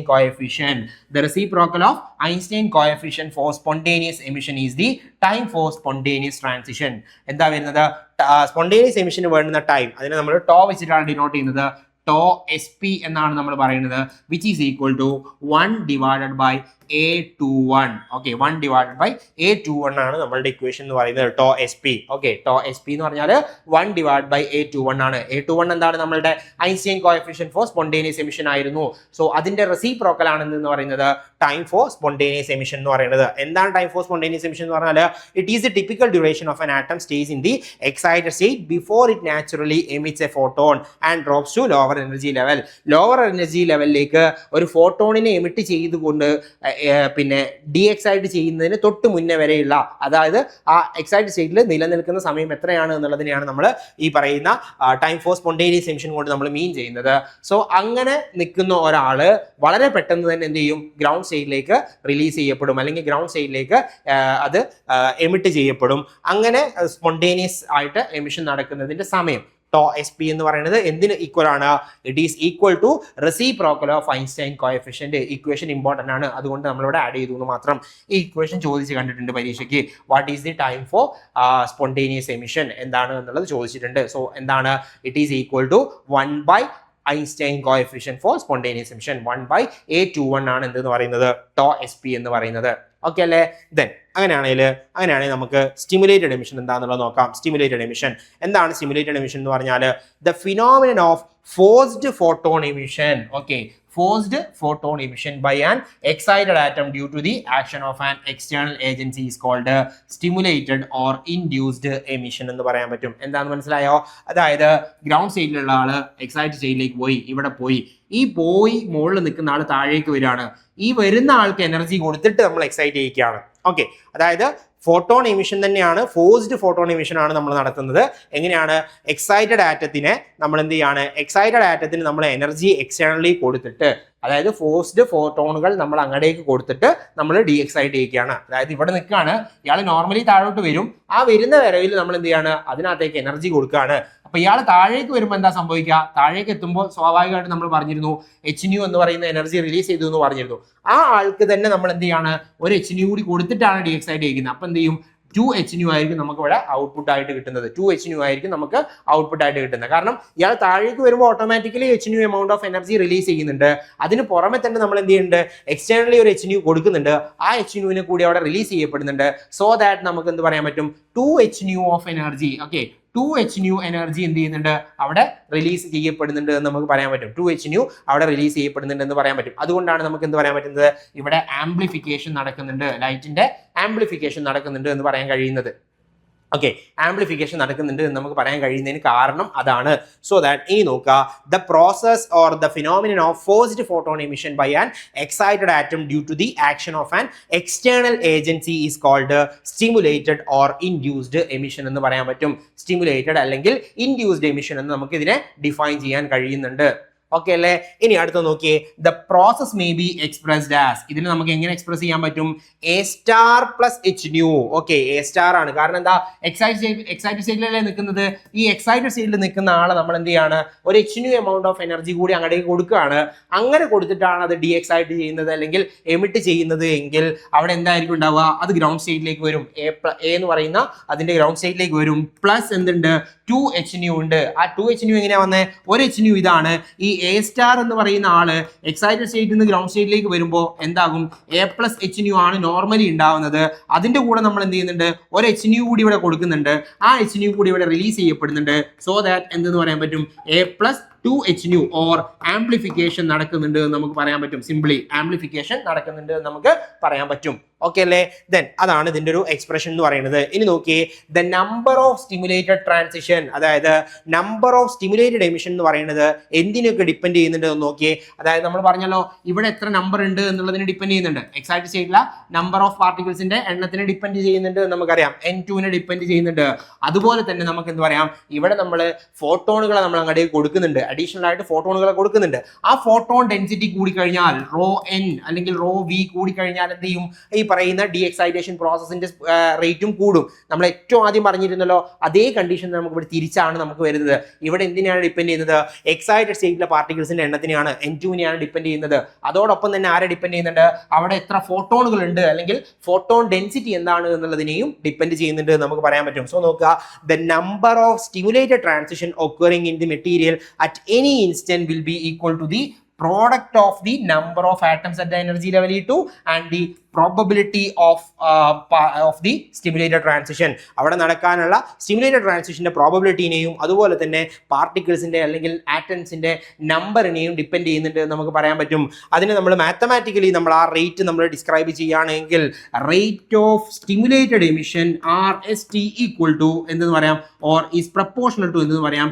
ρV into N2 എന്ന് നമുക്ക് പറയാൻ പറ്റും. എങ്ങനെയാ വന്നതെന്ന് മനസ്സിലായല്ലോ. നമ്മൾ ഏറ്റവും ആദ്യം പറഞ്ഞ കാര്യം തന്നെ, ഗ്രൗണ്ട് സ്റ്റേറ്റിൽ പാർട്ടിക്കിൾസിന്റെ എണ്ണം കൂടി കഴിഞ്ഞാൽ അത് എക്സൈറ്റഡ് സ്റ്റേറ്റിലേക്ക് പോകാനുള്ള സാധ്യത കൂടുതലാണ് HNU എമൗണ്ട് ഓഫ് എനർജി കിട്ടിയാൽ. അപ്പൊ നമ്മൾ അവിടെ പറഞ്ഞിരുന്നു ρ(μ)നെയും അതുപോലെ തന്നെ N1നെയും ഡിപ്പെൻഡ് ചെയ്യുന്നു എന്ന് നമ്മൾ പറഞ്ഞിട്ടുണ്ടായിരുന്നു. ഫസ്റ്റ് കേസിൽ അബ്സോർപ്ഷന്റെ കേസ് പറഞ്ഞത്. അതേപോലെ തന്നെ നമുക്ക് ഇവിടെ എന്ത് പറയാൻ പറ്റും? എക്സൈറ്റഡ് സ്റ്റേറ്റിലാണ് പാർട്ടിക്കിൾസിന്റെ എണ്ണം കൂടുതൽ എന്ന് വിചാരിക്കുക. ഇവിടെ പാർട്ടിക്കിൾസിന്റെ എണ്ണം കൂടുന്തോറും ഡി എക്സൈറ്റ് ചെയ്യാനുള്ള സാധ്യത കൂടുതലാണ് നമ്മൾ പറഞ്ഞിട്ടുണ്ടായിരുന്നു. സിമിലർലി ഇവിടേക്ക് വന്ന് പതിക്കുന്ന HNUവിന്റെ എമൗണ്ട് കൂടുക എന്ന് വിചാരിക്കുക. അപ്പോഴും എന്ത് ചെയ്യും? ഈ HNU എമൗണ്ട് അക്വയർ ചെയ്തിട്ട് അല്ലെങ്കിൽ അബ്സോർബ് ചെയ്തിട്ട് ഇത് താഴേക്ക് ഡി എക്സൈറ്റ് ചെയ്യുന്നുണ്ട്. അപ്പോൾ എന്ത് പറയാൻ പറ്റും നമുക്ക്, ഇവിടെ വരുന്ന ഫോട്ടോണുകളുടെ എണ്ണത്തിനെയും അതുപോലെ തന്നെ നമ്പർ ഓഫ് പാർട്ടിക്കിൾസിനെയും ഡിപ്പെൻഡ് ചെയ്യുന്നുണ്ട് എന്ന് നമുക്ക് പറയാൻ പറ്റും. അപ്പോൾ നമ്മൾ അതിനെ മാത്തമാറ്റിക്കലി എഴുതുകയാണെങ്കിൽ RST is proportional to rho of V into N2 എന്ന് നമുക്ക് പറയാൻ പറ്റും. ഓർ ഈ പ്രൊപ്പോർഷണാലിറ്റി സൈൻ മാറ്റാൻ വേണ്ടി ഞാൻ എന്ത് ചെയ്യാണ്, ഒരു കോൺസ്റ്റന്റ് ഇൻട്രൊഡ്യൂസ് ചെയ്യാണ്. RST equal to B21 into rho of nu into N2 എന്ന് പറയാൻ പറ്റും. B21 എന്ന് പറയുന്നത് കോൺസ്റ്റന്റ് ആണ്. 21 എന്ന് പറയുന്നത് എന്താണ്, 21 എന്ന് പറഞ്ഞാൽ എന്താ ആക്ച്വലി മീൻ ചെയ്യുന്നത്, രണ്ടാമത്തെ എനർജി ലെവലിൽ നിന്ന് ഒന്നാമത്തെ എനർജി ലെവലിലേക്കാണ് ട്രാൻസിഷൻ നടക്കുന്നത്. ആ കോൺസ്റ്റന്റിന് നമ്മൾ എന്തെന്ന് പറയുന്നു, B21 എന്ന് പറയുന്ന കോൺസ്റ്റന്റിന് നമ്മൾ എന്തെന്നാ പറയുന്നത്, Einstein coefficient for stimulated emission എന്നാ പറയുന്നത്. Einstein coefficient for stimulated emission. അപ്പൊ നമ്മൾ 3 കോൺസ്റ്റന്റുകളാണ് പഠിച്ചിട്ടുണ്ടായിരുന്നത്, A21, B12 and B21. Okay, ഈ B21ഉം B12ഉം, ബി എന്ന് പറയുന്നത് എന്തിനെ ഇൻട്രൊഡ്യൂസ് ചെയ്യുന്നതാണ്, ഇൻഡ്യൂസ്ഡ് സാധനത്തിനെയാണ്. Induced absorption or induced emission, അതാണ് ബി എന്ന് പറയുന്ന വേരിയബിൾ എന്തിനെ ഡിനോട്ട് ചെയ്യുന്നത്. എ എന്ന് പറയുന്നത് എന്താണ്, സ്പോണ്ടേനിയസ് എമിഷനെ കാണിക്കാൻ, അല്ലെങ്കിൽ സ്പോണ്ടേനിയസിനെ കാണിക്കാൻ വേണ്ടിയിട്ടാണ് എ എന്ന ലെറ്റർ നമ്മൾ ഉപയോഗിക്കുന്നത്. ദെൻ 21 എന്ന് പറഞ്ഞാൽ എന്താണ്, രണ്ടാമത്തെ എനർജി ലെവലിൽ നിന്ന് ഒന്നാമത്തെ എനർജി ലെവലിലേക്ക് സ്പോണ്ടേനിയസ് എമിഷൻ നടക്കുന്നു. ഇവിടെ എന്താണ്, B12 എന്ന് പറഞ്ഞാൽ എന്താണ്, ഇവിടെ നടക്കുന്നത് സ്റ്റിമുലേറ്റഡ് എമിഷൻ ആണ്, സോറി സ്റ്റിമുലേറ്റഡ് അബ്സോർപ്ഷൻ ആണ്. സ്റ്റിമുലേറ്റഡ് അബ്സോർപ്ഷൻ ആണ് നടക്കുന്നത്. എങ്ങനെ, ഒന്നാമത്തെ എനർജി ലെവലിൽ നിന്ന് രണ്ടാമത്തെ എനർജി ലെവലിലേക്ക് നമ്മൾ എനർജി കൊടുത്തിട്ടാണ് എന്ത് ചെയ്യുന്നത്, ട്രാൻസിഷൻ സംഭവിക്കുന്നത്. ഈ B21 എന്ന് പറഞ്ഞാൽ എന്താണ്, നമ്മൾ പറഞ്ഞു സ്റ്റിമുലേറ്റഡ് എമിഷൻ ആണ് നടക്കുന്നത്. നേരത്തെ സ്റ്റിമുലേറ്റഡ് അബ്സോർപ്ഷൻ ആയിരുന്നു, ഇവിടെ എന്താണ്, സ്റ്റിമുലേറ്റഡ് എമിഷൻ ആണ് നടക്കുന്നത്. സ്റ്റിമുലേറ്റഡ് എമിഷൻ ആണ് നടക്കുന്നത്. സ്റ്റിമുലേറ്റഡ് എമിഷൻ എവിടെ നിന്നാണ്, രണ്ടാമത്തെ എനർജി ലെവലിൽ നിന്ന് ഒന്നാമത്തെ എനർജി ലെവലിലേക്ക്. അപ്പൊ ബി എന്ന് പറയുന്ന കോൺസ്റ്റന്റ് സ്റ്റിമുലേറ്റഡ് പ്രോസസ്സിനെ കാണിക്കാൻ വേണ്ടിയിട്ടാണ്, അല്ലെങ്കിൽ ഇൻഡ്യൂസ്ഡ് പ്രോസസ്സിനെ കാണിക്കാൻ വേണ്ടിയിട്ടാണ് എന്ത് ഉപയോഗിക്കുന്നത്, ബി എന്ന് പറയുന്ന കോൺസ്റ്റന്റ്. എയാണ് നമ്മൾ ഉപയോഗിക്കുന്നത് സ്പോണ്ടേനിയസ് ആയിട്ടുള്ള റിയാക്ഷനെ കാണിക്കാൻ വേണ്ടിയിട്ടാണ് ഉപയോഗിക്കുന്നത്. അപ്പോൾ ഇവിടെ നമ്മൾ ഉപയോഗിക്കുന്ന കോൺസ്റ്റന്റ് ഏതാണ്, B21 ആണ്. അപ്പോൾ ഇവിടെ നോക്കിയാൽ ഡയഗ്രാമാറ്റിക് വ്യൂ, അതായത് എക്സൈറ്റഡ് സ്റ്റേറ്റിലാണ് ആറ്റം ഉള്ളത്. എന്താണ്, ഒരു ഫോട്ടോൺ വന്ന് വരികയാണ്. അപ്പോൾ ഇയാൾ താഴേക്ക് വരികയാണ്, ഡ്യൂറിങ് എമിഷൻ പ്രോസസ്സിൽ ഇയാൾ താഴേക്ക് വരികയാണ്. അപ്പോൾ ഇതുമായിട്ട് ഈ ഫോട്ടോണുമായിട്ട് ഇന്ററാക്ട് ചെയ്തിട്ട് അയാൾ താഴേക്ക് എത്തും. അപ്പോൾ എന്താ, ഇത് താഴേക്ക് വരുമ്പോൾ എന്തുണ്ട്, Hnu എമൗണ്ട് എനർജി റിലീസ് ചെയ്യപ്പെടുന്നുണ്ട്. അതോടൊപ്പം തന്നെ ഇവിടെ എന്തുണ്ട്, Hnu എമൗണ്ട് ഫോട്ടോൺ വരുന്നുണ്ട്. അപ്പോൾ Hnu പ്ലസ് Hnu എന്താണ്, 2Hnu ഓഫ് ഫോട്ടോൺ അവിടെ റിലീസ് ചെയ്യപ്പെടുന്നുണ്ട്. ആറ്റം എന്ത് ചെയ്യും, അതിന്റെ ഗ്രൗണ്ട് സ്റ്റേറ്റിൽ വളരെ സേഫ് ആയിട്ട് എത്തുകയും ചെയ്യും. അപ്പൊ ഇവിടെ എന്താ നടക്കുന്നത്, ഫോട്ടോൺ മൾട്ടിപ്ലിക്കേഷൻ നടക്കുന്നുണ്ട് അല്ലെ. ഇവിടെ ഒരു ഫോട്ടോൺ ആണ് വരുന്നത്, പക്ഷെ എന്ത് ചെയ്യുന്നുണ്ട്, 2 ഫോട്ടോൺ നമുക്ക് ഇവിടെ കിട്ടുന്നുണ്ട്. അപ്പൊ നമുക്ക് എന്ത് പറയാൻ പറ്റും, ഫോട്ടോൺ മൾട്ടിപ്ലിക്കേഷൻ അവിടെ നടക്കുന്നുണ്ട് എന്ന് നമുക്ക് പറയാൻ പറ്റും. ഫോട്ടോൺ മൾട്ടിപ്ലിക്കേഷൻ എന്ന് പറയുന്ന പ്രോസസ് അവിടെ നടക്കുന്നുണ്ട് എന്ന കാര്യം കൂടി ഓർമ്മയിൽ വെച്ചുകൊള്ളുക. ഓക്കെ അല്ലേ. ദെൻ അങ്ങനെയാണെങ്കിൽ ഇവിടെ ഓർത്തിരിക്കേണ്ട ഒരു കാര്യം, ഓൾ ദി 3 പ്രോസസ്സസ്, അതായത് അബ്സോർപ്ഷൻ, സ്പോണ്ടേനിയസ് എമിഷൻ, അതുപോലെ തന്നെ സ്റ്റിമുലേറ്റഡ് എമിഷൻ ഒക്കെ സൈമൾട്ടേനിയസ്ലി ഇൻ എ മീഡിയം. ഒരു മീഡിയത്തിൽ ഈ പറയുന്ന 3 പ്രോസസ്സുകളും ഒരുമിച്ച് നടക്കാനുള്ള സാധ്യതകളും ഉണ്ട് എന്ന കാര്യം ഓർത്തിരിക്കുക. Based on the availability of photon. ആ ഫോട്ടോണിന്റെ അവൈലബിലിറ്റിക്ക് അനുസരിച്ചുകൊണ്ട് ഈ 3 പ്രോസസ്സുകളും അറ്റ് എ ടൈം തന്നെ നടക്കാനുള്ള സാധ്യതകൾ ഉണ്ട് എന്ന കാര്യം കൂടി ഓർമ്മയിൽ വെച്ചോളാം. അപ്പോൾ 3 കോൺസ്റ്റന്റുകൾ ഓർത്തു വെക്കുക. And the frequency of stimulating photon നമ്മൾ പറഞ്ഞിരുന്നു. ഫ്രീക്വൻസി എന്ന് പറയുന്നത് എന്താണ്, നമ്മൾ അവിടെ പറഞ്ഞിരുന്നു, അവിടുത്തെ എനർജി ഡിഫറൻസ് എന്ന് പറയുന്നത് E2 മൈനസ് E1 എന്ന് പറയുന്നത് എന്തിന് ഈക്വൽ ആണ്, Hnuവിന് ഈക്വൽ ആണെന്ന് നമ്മൾ പറഞ്ഞിരുന്നു. അത് വെച്ചിട്ട് നമ്മൾ പറഞ്ഞിരുന്നു nu equal to or frequency equal to E2 minus E1 divided by H എന്ന് നമ്മൾ പറഞ്ഞിരുന്നു അല്ലെ.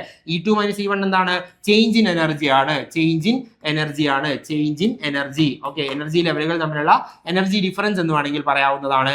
H എന്താണ്, പ്ലാങ്ക്സ് കോൺസ്റ്റന്റ് ആണ്. സോ അതിന്റെ റേഷ്യോ എടുത്തു കഴിഞ്ഞാൽ, or difference in energy divide by Planck's constant എടുത്തു കഴിഞ്ഞാൽ നമുക്ക് എന്താ കിട്ടുന്നത്, നമുക്ക് ഫ്രീക്വൻസി ഓഫ് സ്റ്റിമുലേറ്റിംഗ് ഫോട്ടോൺ ആണ്. അവിടെ സ്റ്റിമുലേറ്റിംഗ് പ്രോസസ്സ് ഇനീഷ്യേറ്റ് ചെയ്യിക്കുന്ന ഫോട്ടോണിന്റെ ഫ്രീക്വൻസി നമുക്ക് എങ്ങനെ കാൽക്കുലേറ്റ് ചെയ്യാൻ പറ്റും, E2 minus E1 divide by H എന്ന് പറഞ്ഞിട്ട് നമുക്ക് കാൽക്കുലേറ്റ് ചെയ്തെടുക്കാൻ പറ്റും. ഓക്കെ, ഇനി സ്റ്റിമുലേറ്റഡ് എമിഷൻ ആണല്ലോ നമ്മളെ സംബന്ധിച്ച് ഏറ്റവും പ്രധാനപ്പെട്ട ഒരു ടേം എന്ന് പറയുന്നത്. ബിക്കോസ് അതാണ് ലേസറിന്റെ വർക്കിംഗ് പ്രിൻസിപ്പിൾ എന്ന് പറയുന്നത് അല്ലെ. Light amplification by stimulated emission of radiation എന്നാണ് നമ്മൾ പറഞ്ഞിട്ടുണ്ടായിരുന്നത്. അപ്പൊ അതിന്റെ വർക്കിംഗ് പ്രിൻസിപ്പിൾ എന്ന് പറയുന്നത് എന്താണ്, സ്റ്റിമുലേറ്റഡ് എമിഷൻ എന്ന് പറയുന്ന പ്രോസസ് ആണ് അതിന്റെ വർക്കിംഗ് പ്രിൻസിപ്പിൾ ആയിട്ട് നമ്മൾ പറയുന്നത്. അങ്ങനെ വരുമ്പോൾ അതിന്റെ കുറച്ച് ഫീച്ചേഴ്സ് നമുക്ക് നോക്കാനുണ്ട്. ഏതിന്റെ, സ്റ്റിമുലേറ്റഡ് എമിഷൻ പ്രോസസ്സിന്റെ ഫീച്ചേഴ്സ് നമുക്ക് കുറച്ച് ഡിസ്കസ് ചെയ്യാനുണ്ട്. നോക്കുക, ഒന്നാമത്തെ ഫീച്ചർ നോക്കിയേ, the process of stimulated emission is controllable from outside അല്ലെ. The process of stimulated emission is controllable from outside. അത് നമുക്ക് എന്ത് ചെയ്യാൻ പറ്റും, പുറത്ത് നിന്ന് കൺട്രോൾ ചെയ്യാൻ പറ്റും. എങ്ങനെ, കാരണം നമ്മൾ പറഞ്ഞിരുന്നു അല്ലെ, ഇവിടുന്ന് ഒരാൾ താഴേക്ക് വരികയാണ്. ആ താഴേക്ക് വരുമ്പോൾ നമ്മൾ എന്ത് ചെയ്യാണ്, ഫോട്ടോൺ അങ്ങോട്ട് കൊടുക്കുക ചെയ്യുന്നത്. അല്ലേ? അഡീഷണൽ ആയിട്ട് നമ്മൾ ഫോട്ടോൺ കൊടുക്കുക ചെയ്യുന്നത്. ആ ഫോട്ടോൺ കൊടുക്കുന്നത് അങ്ങ് നിർത്തി കഴിഞ്ഞാൽ നമുക്ക് ഇതിനെ കൺട്രോൾ ചെയ്തുകൂടെ? ചെയ്യാൻ പറ്റില്ലേ? സോ ഇതെന്താണ്? ഈ പ്രോസസ്സ്, സ്റ്റിമുലേറ്റഡ് എമിഷൻ എന്ന് പറയുന്ന പ്രോസസ്സ് നമുക്ക് എന്ത് ചെയ്യാൻ പറ്റും? പുറമേ നിന്ന് കൺട്രോൾ ചെയ്യാൻ പറ്റും ബൈ എന്താ പറയാ, by stopping that particular photon എന്ന് നമുക്ക് പറയാൻ പറ്റും. അല്ലെങ്കിൽ ആ വരുന്ന ഫോട്ടോൺ ഇല്ലാതാക്കി കഴിഞ്ഞാൽ, അല്ലെങ്കിൽ ഫോട്ടോൺ നമ്മൾ കൊടുക്കാതിരുന്നു കഴിഞ്ഞാൽ നമുക്ക് ഈ പ്രോസസ്സിനെ കൺട്രോൾ ചെയ്യാൻ പറ്റും. അപ്പൊ നമുക്ക് വളരെ എളുപ്പത്തിൽ പറയാൻ പറ്റുന്ന ഒരു കാര്യമാണ് സ്റ്റിമുലേറ്റഡ് എമിഷൻ എന്ന് പറയുന്ന പ്രോസസ്സ് എന്താണ്? പുറമേ നിന്ന് നമുക്ക് കൺട്രോൾ ചെയ്യാൻ കഴിയുന്ന പ്രോസസ്സാണ് എന്ന കാര്യം ഓർത്തിരിക്കണം. ഓക്കെ അല്ലേ? ദെൻ നെക്സ്റ്റ് നോക്കിയേ, the emitted photons moves in the same direction and highly directional. നമ്മൾ ഇവിടെ ഒരു ഡയഗ്രം കണ്ടിരുന്നു അല്ലെ? ഇവിടെ ഒരു ഡയഗ്രം കണ്ടിരുന്നു. ഈ വന്ന ഫോട്ടോൺ എന്ന് പറയുന്നത് ഏത് ഡയറക്ഷനിലാണ് പോകുന്നത്? ആ അവിടെ നേരത്തെ ഉണ്ടായിരുന്ന അല്ലെ, ഈ ഫോട്ടോൺ എങ്ങോട്ടാണോ പോകുന്നത് അതേ ഡയറക്ഷനിലേക്ക് തന്നെയാണ് എമിറ്റഡ് ഫോട്ടോൺ പോകുന്നത്. രണ്ടും ഒരേ ഡയറക്ഷനിലേക്കാണ് പോകുന്നത്. അതുകൊണ്ട് തന്നെ നമുക്ക് പറയാൻ പറ്റും ഹൈലി ഡയറക്ഷണൽ ആണ്. അതിന്റെ ഡയറക്ഷൻ വളരെ യുണീക്ക് ആണ്, അല്ലെങ്കിൽ യൂണി ഡയറക്ഷനിലാണ് എന്ന് നമുക്ക് പറയാൻ പറ്റും. ഓക്കെ, സോ ഹൈലി ഡയറക്ഷണൽ ആണ് അതിന്റെ അവിടെ എമിറ്റ് ചെയ്യപ്പെടുന്ന ഫോട്ടോണിന്റെ ഡയറക്ഷൻ എന്ന് പറയുന്നത്. അടുത്ത മൂന്നാമത്തെ ഫീച്ചർ നോക്കി, the radiation is highly intense, monochromatic and coherent. നമ്മൾ ലേസർ ബീമിന്റെ ഫീച്ചർ ആയിട്ട് നമ്മൾ പറഞ്ഞിട്ടുള്ള കാര്യമാണ്. മോണോക്രോമാറ്റിക് ആണ്, കൊഹിറന്റ് ആണ്, ഹൈലി ഇന്റൻസ് ആണ്, ഇന്റൻസിറ്റി വളരെ കൂടുതലാണ് എന്ന് നമ്മൾ പറഞ്ഞിട്ടുണ്ടായിരുന്നു. ഓക്കെ ആണല്ലോ? ഇത്രയുമാണ് നമ്മളുടെ ഫീച്ചേഴ്സ് ആയിട്ട് പറയുന്നത്. ഇനി അടുത്ത ഫീച്ചർ നോക്കിയേ, the photons are in phase. Okay, are in phase and have the same phase as that of the stimulating photons and moving in the same direction. അല്ലെ, നമ്മൾ നേരത്തെ കണ്ട ഡയഗ്രാം അങ്ങനെയല്ലേ? ഇത് എങ്ങോട്ടേക്കാണോ ഈ ഇൻഡ്യൂസ്ഡ് ഫോട്ടോൺ എങ്ങോട്ടേക്കാണോ അല്ലെ ഈ പ്രോസസ്സ് ഇൻഡ്യൂസ് ചെയ്യിപ്പിക്കുന്ന ആൾ എങ്ങോട്ടേക്കാണോ പോകുന്നത് അല്ലെ, എങ്ങോട്ടേക്കാണോ പോകുന്നത് അതേ ഡയറക്ഷനിലും അതേ ഫേസിലുമാണ് നമ്മളുടെ എമിറ്റഡ് ഫോട്ടോണും എന്ത് ചെയ്യുന്നത്? പ്രൊപ്പഗേറ്റ് ചെയ്തു പോകുന്നത്. അവ രണ്ടും എന്താണ്? ഒരേ ഡയറക്ഷനിൽ ഒരേ ഫേസിലായിരിക്കും മൂവ് ചെയ്യുന്നത് എന്ന കാര്യം ഓർത്തിരുന്നോളുക. ഓക്കെ അല്ലേ? അടുത്ത പ്രോപ്പർട്ടി നോക്കിയേ, the induced photon has features identical to that of the inducing photon. അല്ലെ, അവിടെ ഉണ്ടായിട്ടുള്ള ഫോട്ടോണിന്റെ പ്രോപ്പർട്ടി അല്ലെങ്കിൽ ഫീച്ചേഴ്സ് എന്ന് പറയുന്നത് അവിടെ നിന്ന് വന്ന് ഇൻഡ്യൂസ് ചെയ്യിപ്പിക്കുന്ന ആളുടെ ഫോട്ടോണിന്റെ ഫ്രീക്വൻസിക്കോ അല്ലെങ്കിൽ അതിന്റെ ഫീച്ചേഴ്സിന് സമാനമാണ് അല്ലെങ്കിൽ സെയിം ആണ്. So it has the same frequency, phase and plane of polarization. Plane of polarization same ആണ്, ഫ്രീക്വൻസി സെയിം ആണ്, ഫേസ് സെയിം ആണ്. ആരുടെ? ഇൻഡ്യൂസ്ഡ് ഫോട്ടോണിന്റെ അല്ലെങ്കിൽ ഇൻഡ്യൂസിങ് ഫോട്ടോണിന്റെയും അതുപോലെ തന്നെ ഇൻഡ്യൂസ്ഡ് ഫോട്ടോണിന്റെയും ഫ്രീക്വൻസിയും ഫേസും പോളറൈസേഷനും പ്ലെയിൻ ഓഫ് പോളറൈസേഷനും ഒക്കെ എന്താണ്? സിമിലർ ആയിരിക്കും. അതായത് ഇവിടെ ഉണ്ടായിട്ടുള്ള രണ്ട് ഫോട്ടോൺ ഇല്ലേ, ഈ ഫോട്ടോണും അല്ലെ ഈ വരുന്ന ഫോട്ടോണും ഇവിടെ ഉണ്ടായിട്ടുള്ള ഫോട്ടോണും ഒരേപോലെ തന്നെ ആയിരിക്കും. ഇയാളുടെ ഫേസ് എന്താണോ അതേ ഫേസ് തന്നെയാണ്, ഇയാളുടെ ഫ്രീക്വൻസി എന്താണോ അതേ ഫ്രീക്വൻസിയാണ്, ഇയാളുടെ പ്ലെയിൻ ഓഫ് പോളറൈസേഷൻ എന്താണോ അതേ പ്ലെയിൻ ഓഫ് പോളറൈസേഷൻ ആയിരിക്കും. രണ്ടും ഐഡന്റിക്കൽ ആയിരിക്കും, ഒരേപോലെ ആയിരിക്കും എന്ന് നമുക്ക് പറയാൻ പറ്റും. അപ്പൊ അതുകൊണ്ട് തന്നെ നമുക്ക് എന്ത് പറയാം? ഇൻ സ്റ്റിമുലേറ്റഡ് എമിഷനിൽ എന്താണ്? മൾട്ടിപ്ലിക്കേഷൻ ഓഫ് ഫോട്ടോൺ സംഭവിക്കുന്നുണ്ട്. അതായത് ഒരു ഫോട്ടോൺ ആണ് വന്നിട്ടുണ്ടായിരുന്നത് അല്ലെ, അത് ഇവിടെ അവസാനത്തേക്ക് എത്തുമ്പോൾ എന്തായി? രണ്ട് ഫോട്ടോണുകളായിട്ട് മാറി. ഇപ്പൊ എന്താണ്? മൾട്ടിപ്ലിക്കേഷൻ ഓഫ് ഫോട്ടോൺ നടക്കുന്നുണ്ട്. മൾട്ടിപ്ലിക്കേഷൻ എന്ന് പറയുന്ന ഒരാൾ എന്തായിട്ട് മാറി? രണ്ടായിട്ട് മാറി അല്ലെ. ഒരു ഫോട്ടോൺ ആയിരുന്നു ഉണ്ടായിരുന്നത്, അത് രണ്ട് ഫോട്ടോണുകളായിട്ട് മാറി. സോ ദാറ്റ് നമുക്ക് എന്ത് പറയാൻ പറ്റും? മൾട്ടിപ്ലിക്കേഷൻ ഓഫ് ഫോട്ടോൺ അവിടെ നടക്കുന്നുണ്ട് എന്ന് നമുക്ക് പറയാൻ പറ്റും. Or amplification takes place. Amplification ഉണ്ടാവുന്നുണ്ട് എന്ന് നമുക്ക് പറയാൻ പറ്റും. ഇപ്പൊ രണ്ട് കാര്യങ്ങളാണ് ഓർത്തിരിക്കേണ്ടത്. മൾട്ടിപ്ലിക്കേഷൻ ഓഫ് ഫോട്ടോൺ നടക്കുന്നുണ്ട്, അതല്ല എങ്കിൽ ആംപ്ലിഫിക്കേഷൻ അവിടെ നടക്കുന്നുണ്ട് എന്ന കാര്യം ഓർത്തിരിക്കുക. One photon induces an excited atom to emit another photon. എന്താണ്? വരുന്ന ഒരു ഫോട്ടോണ് എന്ത് ചെയ്യുകയാണ്? മറ്റൊരാളെ എമിറ്റ് ചെയ്യിക്കാനുള്ള പരിപാടികൾ നോക്കുന്നുണ്ട്. Okay, one photon induces an excited atom to emit another photon. Okay, ഇതാണ് നമുക്ക് എന്തുമായിട്ട് ബന്ധപ്പെട്ട് പറയാനുള്ളത്? നമ്മളുടെ സ്റ്റിമുലേറ്റഡ് എമിഷനുമായിട്ട് ബന്ധപ്പെട്ട് പറയാനുള്ളത്. അപ്പോൾ നമ്മൾ ഈ പഠിച്ചതിൽ ഏറ്റവും ഇമ്പോർട്ടന്റ് ആയിട്ടുള്ള ഫിനോമിന അല്ലെങ്കിൽ ഒരു ഇന്ററാക്ഷൻ എന്ന് പറയുന്നത് സ്റ്റിമുലേറ്റഡ് എമിഷൻ തന്നെയാണ്. ബിക്കോസ് അതാണ് ആരുടെ വർക്കിംഗ് പ്രിൻസിപ്പിൾ എന്ന് പറയുന്നത്? നമ്മുടെ ലേസറിന്റെ വർക്കിംഗ് പ്രിൻസിപ്പിൾ എന്ന് പറയുന്നത്. അപ്പൊ അത് ഓർത്തിരിക്കുക, അതിന്റെ ഫീച്ചേഴ്സ് ഓർത്തിരിക്കുക. മറ്റുള്ള പ്രോപ്പർട്ടികൾക്കൊക്കെ മറ്റുള്ള ഇന്ററാക്ഷൻസിനൊക്കെ ഈ പറയുന്ന ഫീച്ചേഴ്സുകൾ ഉണ്ട്. പക്ഷെ അത് നമ്മൾ പറയാത്തതിന് കാരണം എന്ന് പറയുന്നത് നമുക്ക് ലേസറിനെ കുറിച്ചാണ് പറയാനുള്ളത്. ഇപ്പൊ ലേസറിനെ കുറിച്ച് പറയുമ്പോൾ ലേസറിന്റെ വർക്കിംഗ് പ്രിൻസിപ്പിൾ ആണ് ഏറ്റവും പ്രധാനമായിട്ട് നമ്മൾ പിന്നെ ഒന്ന് സ്പെസിഫൈ ചെയ്തിട്ട് കൂടുതൽ സ്ട്രെസ് ചെയ്തിട്ട് നമ്മൾ പറയേണ്ടിയിരിക്കുന്നത്. അതുകൊണ്ടാണ് നമ്മൾ അങ്ങനെ പറഞ്ഞിട്ടുള്ളത്. ഓക്കെ അല്ലേ? ദെൻ അങ്ങനെയാണെങ്കിൽ ഒരു കാര്യം കൂടി നോക്കാം, ഐൻസ്റ്റൈൻ റിലേഷൻ നോക്കാം. ഐൻസ്റ്റൈൻ റിലേഷൻ ഇപ്പൊ നമ്മൾ 3 കോൺസ്റ്റന്റുകൾ പഠിച്ചിട്ടുണ്ടായിരുന്നല്ലോ. എന്താണ്? B12 എന്ന കോൺസ്റ്റന്റ്, A21 എന്ന് പറയുന്ന ഒരു കോൺസ്റ്റന്റ്, അതുപോലെ തന്നെ B21 എന്ന് പറയുന്ന ഒരു കോൺസ്റ്റന്റ്. ഫസ്റ്റ് താളെ നമ്മൾ എവിടെയാണ് പഠിച്ചിട്ടുണ്ടായിരുന്നത്? എമിഷന്റെ കേസ്, അബ്സോർപ്ഷന്റെ കേസിലാണ് നമ്മൾ പറഞ്ഞിട്ടുണ്ടായിരുന്നത് അല്ലെ. അബ്സോർപ്ഷൻ, ഇൻഡ്യൂസ്ഡ് അബ്സോർപ്ഷന്റെ കേസിലാണ് പറഞ്ഞിട്ടുണ്ടായിരുന്നത്, ഇൻഡ്യൂസ്ഡ് അബ്സോർപ്ഷൻ. രണ്ടാമത്തെ ആളെന്താണ്? സ്പോണ്ടേനിയസ് എമിഷന്റെ കേസിലാണ് പറഞ്ഞിട്ടുണ്ടായിരുന്നത്, സ്പോണ്ടേനിയസ് എമിഷന്റെ കേസിലായിരുന്നു നമ്മൾ രണ്ടാമത്തെ ആളെ പറഞ്ഞിട്ടുണ്ടായിരുന്നത്. മൂന്നാമത്തെ ആളെ എവിടെയാണ് പറഞ്ഞിട്ടുണ്ടായിരുന്നത്? സ്റ്റിമുലേറ്റഡ് എമിഷന്റെ കേസിലായിരുന്നു, സ്റ്റിമുലേറ്റഡ് എമിഷന്റെ കേസിലായിരുന്നു നമ്മൾ പറഞ്ഞിട്ടുണ്ടായിരുന്നത് അല്ലെ. സ്റ്റിമുലേറ്റഡ് എമിഷന്റെ കേസിലായിരുന്നു നമ്മൾ പറഞ്ഞിട്ടുണ്ടായിരുന്നത്. സോ ഈ 3 കോൺസ്റ്റന്റുകൾ തമ്മിലുള്ള റിലേഷൻ ആണ് ഐൻസ്റ്റൈൻ റിലേഷൻ നമ്മൾ പറയുന്നത്, ഐൻസ്റ്റൈൻ റിലേഷൻ. കാരണം എന്താ? ഈ 3 കോൺസ്റ്റന്റിന്റെ പേരിന് മുന്നിൽ നമ്മൾ പറഞ്ഞിട്ടുണ്ടായിരുന്നു എന്താണ്? Einstein coefficient for induced absorption, Einstein coefficient for spontaneous emission, Einstein coefficient for stimulated emission എന്നൊക്കെ നമ്മൾ പറഞ്ഞിട്ടുണ്ടായിരുന്നു. അപ്പൊ അതുകൊണ്ട് തന്നെ ഈ റിലേഷനെ നമ്മൾ എന്തെന്നാ പറയുന്നത്?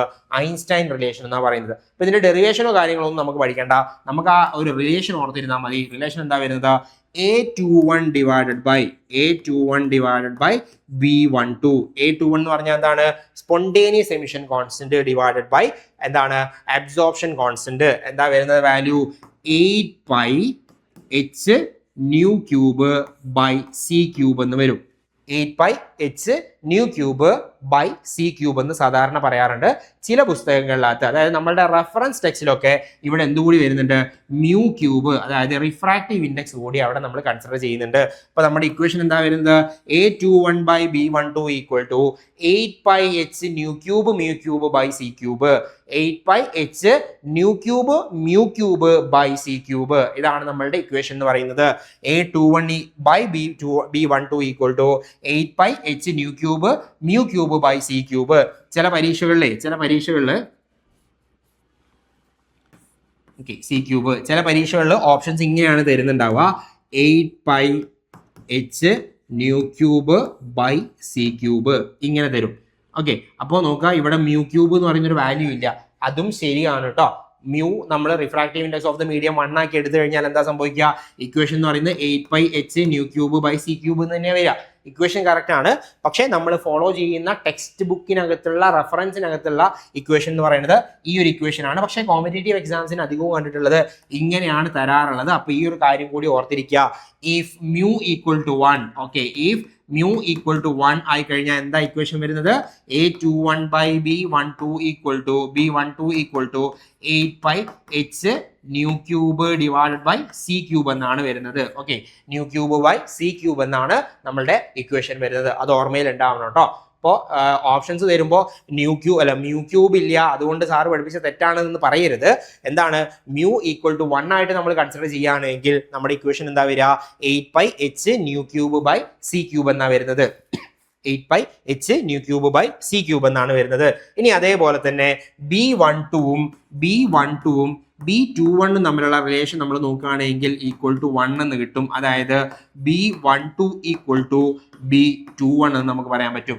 B21 ഈക്വൽ ടു B12, അതായത് ഈ രണ്ട് കോഎഫിഷ്യന്റുകൾ, ഐൻസ്റ്റൈൻ കോഎഫിഷ്യന്റ് ഫോർ ഇൻഡ്യൂസ്ഡ് അബ്സോർപ്ഷനും ഐൻസ്റ്റൈൻ കോഎഫിഷ്യന്റ് ഫോർ സ്റ്റിമുലേറ്റഡ് എമിഷനും എന്താണ്? ഈക്വൽ ആണ് എന്ന് നമുക്ക് പറയാൻ പറ്റും.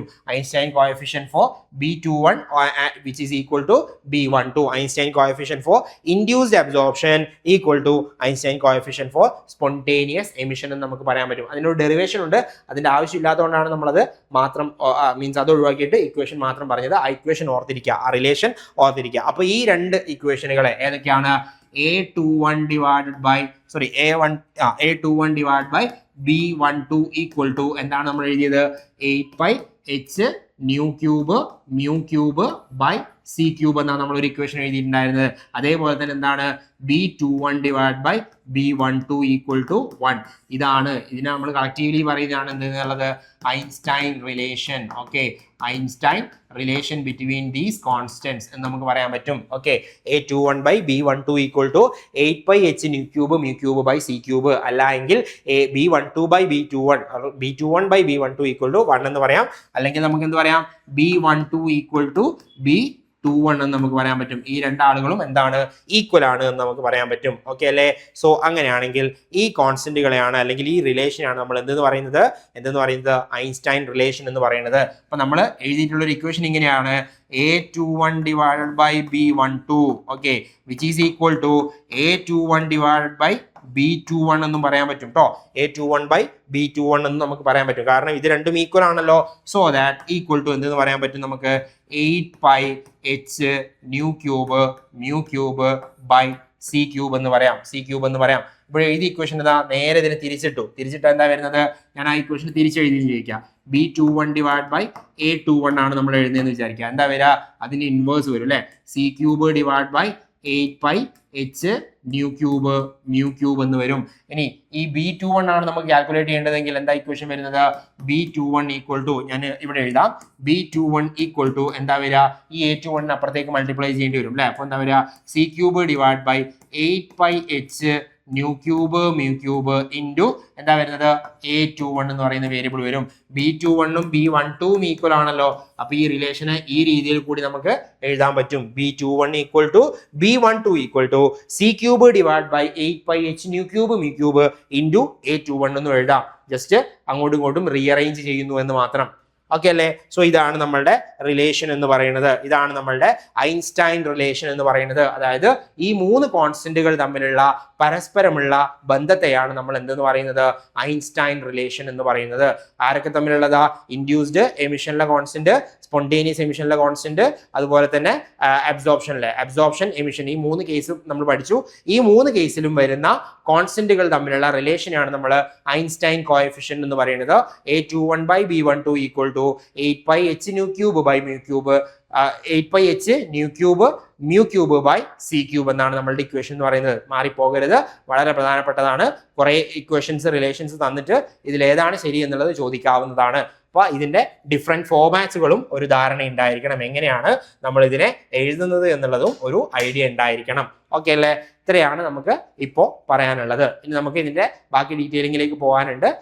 പോപ്പുലേഷൻ ഉണ്ട്, പോപ്പുലേഷൻ ഇൻവേർഷൻ ഉണ്ട്, മെറ്റാസ്റ്റേബിൾ സ്റ്റേറ്റ് ഉണ്ട്. അതൊക്കെ നമുക്ക് മറ്റൊരു ക്ലാസ്സിൽ ഡിസ്കസ് ചെയ്യാം. ഓക്കെ.